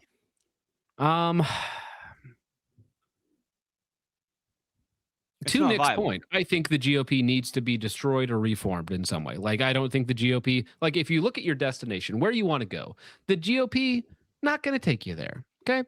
Democratic Party, not going to take you there. Okay. So, you know, whatever happens in the future happens, but it probably will have a different name or at least very different branding. We need to remove the moo, essentially, is what it is. From the party. I mean, once neoliberal, right? Mooified the liberal and made it like global. It made it like a globalist liberal. Number go up. The neocon, right, made it so we're fighting wars for Israel. Neo to both liberal and conservative mooified it. Yeah, once we get rid of that, then we can get back to the ethnic infighting. So I'm excited. Exactly. Thank you, Isaac. Yeah. Astro Genius for 5 says civics don't quote civics 101. It's like actually basic economics says when demand increases and supply stays the same, price is going to go up. Civics 101, the strength of the US comes from the bottom up. Nick Fuentes fan? Just kidding. If you make your own commune and use it to win a mayorship, your power is greater than the president's. No, I do think that people overlook local elections and, you know, local power, right? Because they're fixed on like the general election. But they're like, if you're somebody who puts your kids in public school, who your, you know, principals and who your commissioners and who those people are going to matter a lot more than like, you know, somebody in the general election, you know, 5,000 miles away from you, right? Yeah, like if you have kids in public school, do you even know who's on like the school council? Mm-hmm. Like, you know what they're fucking putting in the library? They usually don't find out until like their kid reads some book on how to suck dick or some shit. Well, and it's like if you want to start a business and then you find out that your county commissioner sucks balls and you're like, oh shoot, well that I'm screwed now. I want to be successful. I want to build something and I can't because this one retard got elected 43 years ago and nobody's voted him out. So, you're not Indian, you don't get the loan. Yeah, so, dude, something like that, or it's they do keep money in the community. It's literally like in certain places where I'm from, it's the zoning commissions and stuff like that will almost openly just take bribes. It's like if you're a big business and you're friends with them, you can somehow get massive zones. But if you like, you know, are a small dude with no money and you're just trying to start up a local business, it's like, yeah, sorry, that's going to be denied for the next 10 years. It's a lot of it is pay to win or diversity hire to win or ecology to win or all these other things. Zanico for 2 says, I thought this started at a regular time. This is a regular time. Oops. Well, I don't stream ever on Saturdays, so this is regular for me. ZH for 2 says, Hassan Piker is an idiot. Nick is not an idiot. I think we can all agree Hassan sucks like donkey balls. All right. Metaphorically and literally. Like, literally, bro. He's way worse. Way worse than Nick Fuentes. Well, how many of you guys have seen like the videos of him when he did the college like pickup shit? Oh God. Oh, the old cringe ones. Oh yeah, when he talks about banging babies. Bro, Artie, remember that one? Yeah, dude, Artie. How is it that his head looks smaller in those videos? Dude, it does. But he's like, what is it? Old enough to crawl, old enough to ball, or something like that. He had like some sort of like adage that he fucking said. It's like a 3-minute compilation video of like something. Only the left gets unlimited respawns. We have to behave correctly 999 times out of 1,000. Yeah, fuck that guy. Yeah. You might like it though. Thank you, Z8. Might. Liberty lives in 1776 for 5. Says, for the panel, could we get Uncle A Utopia for the USA? Yeah, yep. We can get the Utopia. I forgot the Utopia. My dad went out for the Utopia when I was 6 years old and he never came back with it. So I'm sure it'll Hail as old as any time. minute now. He'll be back. For the USA, who would lead it and do so effectively? Yeah, who would bring about perfection, guys, other than Christ, of course? Well, Nick Fuentes. Yeah. He's a prophet. Nick Fuentes. Oh, yeah, of course. Well, I Nick guess in the Fuentes. idea of an Uncle A utopia, right? I mean, you can just need to go look back at George Lincoln Rockwell. You know, we have videos coming out even today, right now. I saw one that came out a couple months ago that even inside the video said, wouldn't it have been nice had he been assassinated sooner? You know, so like these Wow. people, there's a very strong, even built in, I would even say indoctrinated muscle reflex when they see and hear Nazi or even see the swastika, anything related to that. And so if you want the Uncle A utopia, it's going to happen without any of the imagery or anything that's going to cause these low and reflexive individuals to respond to it. I think optically it's a huge challenge. You can get the utopia, you just need it to not have all the imagery and the same kind of messaging. It needs You to be have like to come up with massaged. a new You new can't symbol. scare the hose with the iconography. What if we just Exactly. change the definition of utopia? You know, then we'll be in utopia. Yeah, Well, what if we dude, just Love to do. define We'll- utopia as hellscape and then say we've arrived? There it is. We'll change Yeah. it to Indian paradise. We can just pretend. Yeah, we could, if we define utopia as India, then yes, we're well on our way. Yeah. Zanico for 2 says, are we watching the male version of The View? I thought about Ooh. for the thumbnail putting us all around the View table, which also would have been funny. I thought that was a good option, but you know, I just ended up grokking everyone. Thank you, Zanico. Yeah, Atlas Thug has to be the black bitch. Just like Whoopee. really poorly Yeah. with the dread. It's funny. That would be good. Now I I just do have want to the fro. apologize. I have to apologize in advance, gentlemen, because there is a meme on the channel when somebody donates $20 and they ask for it. I have to give them a very specific video. Nice. And it's 30 seconds long. So I will just let you all enjoy Thank it in silence. Funny, this is song of the summer shit. You know it's funny. Walk on stage with no shoes on. All I need is feet, boy, I'm too gone. Hey, take money, big toe money. This is song of the summer shit. You know it's funny. Walk on stage with no shoes on. All I need is feet, boy, I'm too gone. My feet feel good, your feet where they should. Y'all just sitting in the grass with a cigarette. Take money, big toe money. That's a bigger check. Walking in, everybody's. Ah, man. Are you the That's kind of same guy embar- that was pissing and moaning about seeing a video I made about with DMs between Lauren Southern and Destiny, and then you're gonna just put that in my face? Yeah. See, it's a Jake, who's a regular on the show. He usually helps me out on Mondays. On one stream, he just put his dogs out there for no reason. He just, flashed his toes to the camera, and then it got memed to oblivion. And somebody made an edit. That edit, And with then you the have money. no choice. And then it's like people pay, and they're like, "Hey, play the video for $20." And I'm like, okay, $20. $20 is $20. Okay, so Jake hates it. I love it. But anyways. Sorry, go ahead, Tom. One time when I was on, he was on the panel with us, and Mhm. people kept donating like fuckloads for him to take his toes out live. And Yes. he did. He was Yeah. like, okay. People Yeah, that are into feet are a little weird to me, okay? It is a very strange thing, but it is a meme on the channel now. Zany for 20 says, John, sit down and bring up you-know-who's metatarsals now, please. Christ is king. Thank you very much, Zany. That was, Oh my god. man, you're embarrassing me in front of the hose. Josh Howard, remember from 5 months, says, Tom literally said we don't have a lot of time. Well, I mean, I think he's correct that we don't have a lot of time, but that's the problem, right? When it comes to political solutions, nothing appears very good, right? Nothing appears super viable. It's like, oh, here's this long shot, or here's this maybe, or here's that. And it's like everything sucks, right? So you can black pill pretty easily. I think that's stupid to do. But I mean, realistically, I think the options are slim and they don't look good. Yeah. Like basically every year you have less of a chance. It's essentially how it is. But even if you started like making progress, it's going to take your entire life to turn this around. Like you're not going to see America getting saved until you're like fucking 80. Well, it's like it's and not even that's like kind a. of the Wilson approach is that it's going to be a multi-generational. Well, like the Orthodox bros, in like your own hands. literally have 100, 200-year plan on what Yes. they're going to do to retake America, essentially. But the problem with that is you also have like the other side of it to where it's getting more and more crazy. And so you have to do the long-term plan, but you also might have to take like radical choices like now because you're The government's not losing power. coming to save you at this point. Yeah. So it's Yeah. it's basically what we did Then we kinda have a came to turn to at the land. end is like, Then we yeah, have we to have to do both. That is true. Yeah. Well, this concept's been pushed out by much more than just like the Groyper crowd, right? You have like Tim Pool, Civil War, he's been there's a memeing common that rhetoric. forever.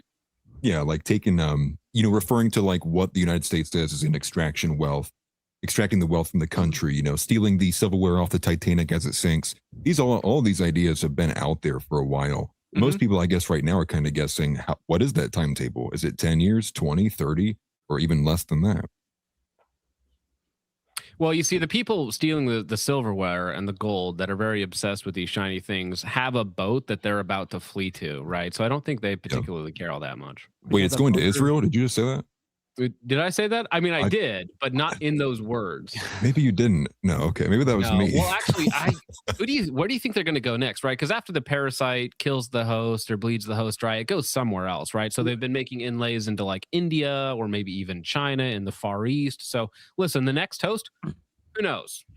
Well, that was a theory proposed by Tucker Carlson, I think, a couple of months ago, which was the concept that perhaps the Iran war, if can't be achieved with the way and objectives they would like to see by Israel, perhaps they would lead this to put it in the United States in a position where it's weakened, ultimately then to latch itself to India with all the trade agreements they have there, put their efforts there, let the United States fall, because ultimately their main objective is greater Israel. It's not the United States succeeding.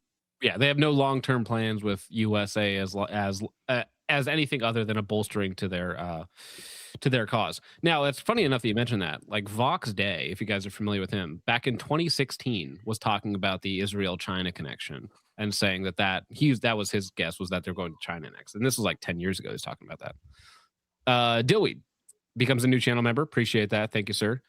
Lost Arrow for $10 says chicken jockey, which is a phrase I have not heard in a while. Thank you very much for reminding me of that cinematic art.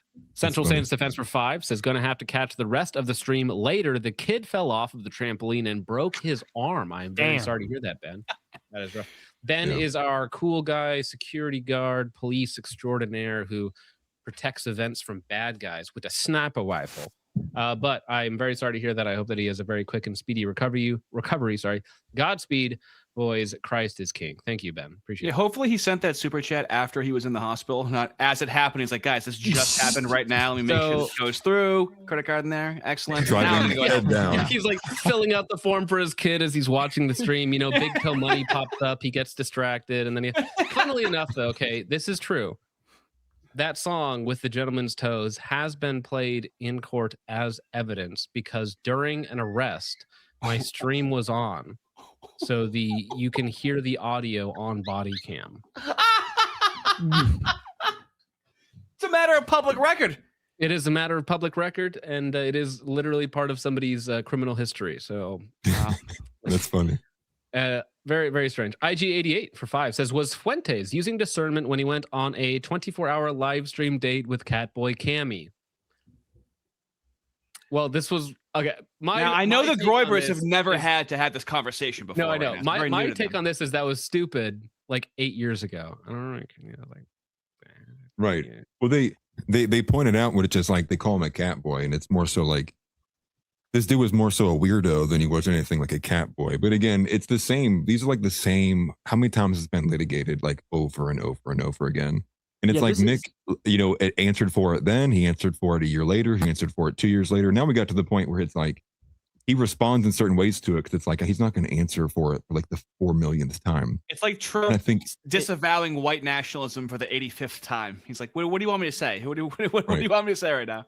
Right. At certain points, he just leans into it. He's like, yeah, I do like cat boys. What are you going to do about it? Because at a certain point, you just get irritated at answering the question. Yeah, that clip right there. I'm going to get that 2-second clip. Damn. Yeah, he is into cat boys. Deal with it. Dude, how funny would that be? Okay, in 2 weeks, Artie's dream comes true. I can do it. And then Nick Fuentes comes out and is like, no, I do like cat boys. I'm gay. Deal with it. And then all of the Groypers have to sweep up and be like, well, you understand in context. Yeah. It's like, fuck. Here's the thing. You got to watch an 8-hour stream and then you'll understand. That's it. That's going to be the rebuttal. Oh It's like, man, yo, this is dude, weird. Artie This is wasn't like maybe watching this this- is like Jews arguing about the Talmud because they're like, no, you don't understand it. If you read volume 15 through 17, you actually You get a are lot of Jewish. context. The Groypers, you are Jewish. You know, Well, how let's else litigate are you this. supposed to read I've your been enemy? holding it in my pocket this whole time, but you said it, and I agree. Yeah, There you go. got us. Disagreements aside on some topics, love Atheism all is of your very guys' Jewish. content. Oh, that's very kind of you. Aramaic discourse. Thank you. Base. So, Waifu's Enslaved, Jimmy's Unrustled, nice name, for 10, says, I like Nick because he's doing more than making videos explaining how bad it is. He is actively engaged in national politics. Tomato Groiper sends his regard. Tomato Heck Groiper yeah. is based as fuck. That guy's actually really cool. This guy's been donating for a while, so I appreciate you, Waifu's Enslaved to Jimmy's Unrustled. Thank you very much, sir. Awesome, dude. Thank you. Yeah. That guy's really Okay, cool. wait, I'm I not gotta gonna lie. ask this because I'm not involved in this world. Do you guys like recognize each other by your Groiper names? It's like, there's oh, like Tomato Groiper. It's like Cat Lover Groiper. And then all these, it's like, oh, that guy. Do you guys just. you only recognize like a few. Most of them they Right. kind of bleed together. But like Tomato, I know him because he's been around for a long time, and he actually like DMs me and stuff. So he's cool. Cool. And then there's like the major ones. But most of the time it's like random fucking shit. You're like, what? Yeah. You know, it's just basically like those who are like have a bit of more presence, right? Tomato Groiper's got a presence on X. You know, Beardson, Pied Sap, Jimbo, Paul Towns, they all have presences on X. But no, like we don't recognize each other by our Groiper rank. If you're asking me, I don't. When I talk to Beardson, I don't say Colonel Beardson. Can you? No, Wait, none of that. sorry, back up. There are Groiper ranks? Yeah, thousands of them. Oh, okay. It's like an inside. It's like an inside ball Genders. game. Yeah, there's Mind Fiera. No, Mhm. what's funny is it literally started as a joke, and it's like taken on a life of its own. So That's now it's how- kind of like referred to facetiously at this point. I was in the Proud Boys. I understand how something can be a joke and then all of a sudden be taken a little more seriously. Dude. Speaking of jokes, unfortunately, Oh, Listen no. Jack for $20 says toes on repeat. Honey, this is a song of the summer shit. You know it's funny. Walk on stage with no shoes on. All I need is feet, boy, I'm too gone. Hey, take money, big toe money. This is a song of the summer shit. You know it's funny. Walk on stage with no shoes on. All I need is feet, boy, I'm too gone. My feet feel good. Your feet where they should. Y'all just sitting in the grass with a cigarette. Take money, big toe money. That's a bigger check. Walking in, everybody's. The song really carries it through. It's a Yeah. bop. You can't deny that. So there are like 12 versions of that song that I've played. There's a Chinese version for some reason. I'm not sure some about that one. reason. It's called Jade Toes or something like that. But yeah, there's a lot of different versions. There's new metal versions of that song. Ooh, the new metal one. I'd like that Yeah. one. Well, see, you say that. I don't want to play it because I'm sorry, I gotta apologize again because on Rumble, Mr. Noom for $20 says, "Don't forget my Rumble." And then he says, "Big toe money." So I'll see you guys in 30 seconds. Honey, this is a song of the summer shit. You know it's funny. Walk on stage with no shoes on. All I need is feet, boy, I'm too gone. Hey, take money, big toe money. This is a song of the summer shit. You know it's funny. Walk on stage with no shoes on. All I need is feet, boy, I'm too gone. My feet feel good. Your feet where they should. Y'all just sitting in the grass with a cigarette. Take money, big toe money. That's a bigger check. Walking in, everybody's. Man, I bet you guys did not expect that. What do you do when we're Nope. not here? This is what happens when we are here. Imagine how bad it is when we're not around. You get it I think live. Donnie said it best. see, He said here's the these guys thing, were asking so- about degeneracy. Yeah, listen to us. Okay. Hey, what's wrong with feet? Okay, women should be barefoot and pregnant in the kitchen. Okay, there's no Yeah, problem with that. Not in the based on camera though. Put the toes Yeah. down. Okay? They're like guns. That- Point them at That the was floor. a man's toes. Okay, so if you're Do I agree attracted with to those, Artie? that's on you. And there's no women here. Zanico for 2 says, John just saw the second Big Toe Money. He's sweating. Yes, I saw them both come in at almost the exact same time. And in my mind, I'm like, how do I explain this to someone who like doesn't understand, doesn't get it, you know? Like this has got to be weird to an outside audience. Dillweed for 5 says, this argument reminds me of the last 2 Jews in Afghanistan video. I don't know what video you're referencing, but I felt this image today when I was at the gas station. Thank you, Dilly. IG88 I for do 5. have some drama to attend to. It looks like Vrillium's stream just got suspended, and I had to go and start logging Vrillium. So I need to bow out right now. Please do. Again, ladies and gentlemen, go over to Rhetorically Defective. And depending on your interpretation of this stream, you can either subscribe or call him gay. All right. I think both are I'll do acceptable. both. Yeah, you can do both. A very popular option. Go. I just dropped his link once again in the YouTube chat, and it is also in the YouTube description. Go check him out. What are you going to be doing before you go? Shout out like your upcoming projects and cool stuff that people should check out. Yeah, I'm probably going to be doing a Vrillium stream tomorrow, which is what I'm prepping for right now.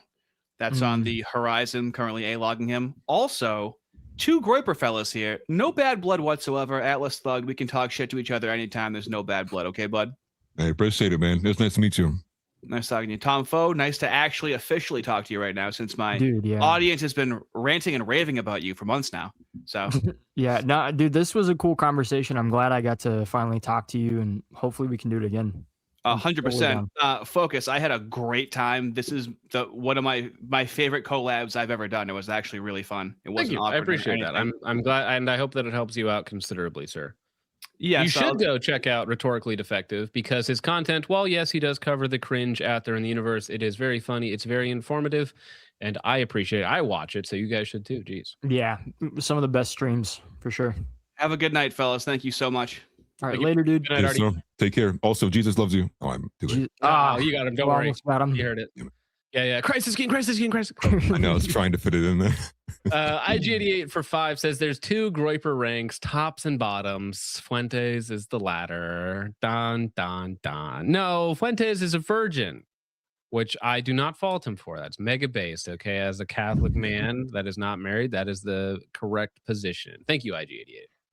Wait, are you skipping all the pro Nick ones? What's going on? No. Listen, okay, my chat, like I'm not a Groiper, right? And my chat has never been Nick friendly for the most part. There's a couple here and there, but not many. Not many. I couldn't it's probably tell. like an 80-20 split.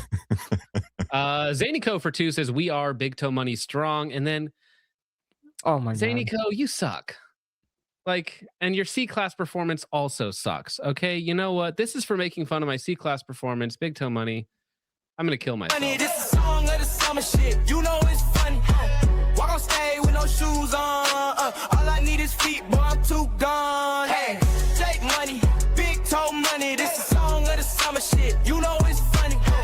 Walk on stage with no shoes on. All I need is feet, boy, I'm too gone. My feet feel good, your feet where they should. Y'all just sitting in the grass with a cigarette. Take money, big toe money. That's a bigger check. Walking in, everybody's. dude, 4 times in one night. Yeah, it's crazy. I just see arguments. 2 minutes of toes. I've literally, that's 2 minutes of your life you're never getting back. Never. Never. It's gonna be like, honey, what'd you do on stream tonight? It's like I watched some guy's toes for 2 minutes. Money and don't explain. Something happened. Tap Rack Stovepipe for 10 says, in case anyone needs to know, there is a BP or a Moco gas station near you and you're an Amazon Prime member, you can get 20 cents off a gallon on Fridays through the end of May with their app. Also, Sig sucks. Thank you, Tap Rack Stovepipe. That is, what a dichotomy of the audience we have here. One person is giving you tips and tricks on how to save money in a downward economy, and the other guy's like, here's 20 bucks to show me toes. Right? The duality of man. Perfect balance. Yeah, the Thanos line. Yeah, perfect, perfectly balanced as all things should be. Thank you, Tap Rack Stovepipe. Over on Ko-Fi, a couple more come in. Firstly, Fist and James were late. Please restart the stream. Okay, right on it.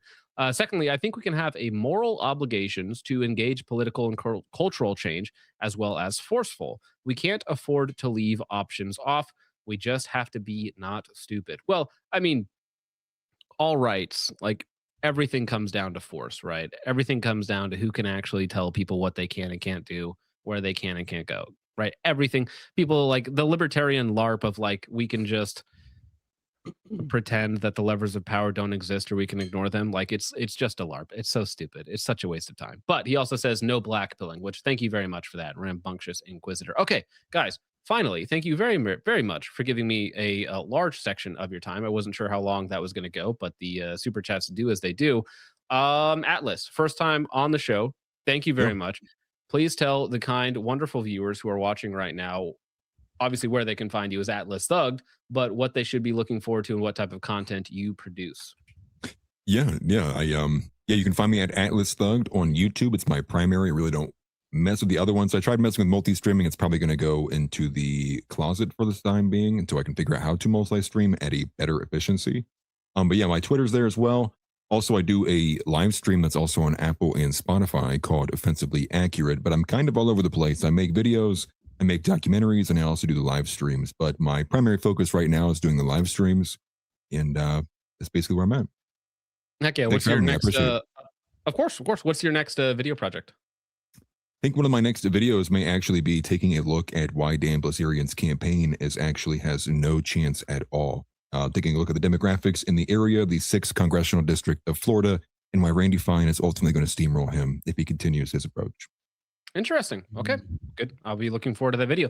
Tom Foser, veteran on the channel. Obviously, people can find you at Tom Fo, but what do you got? What are you working on?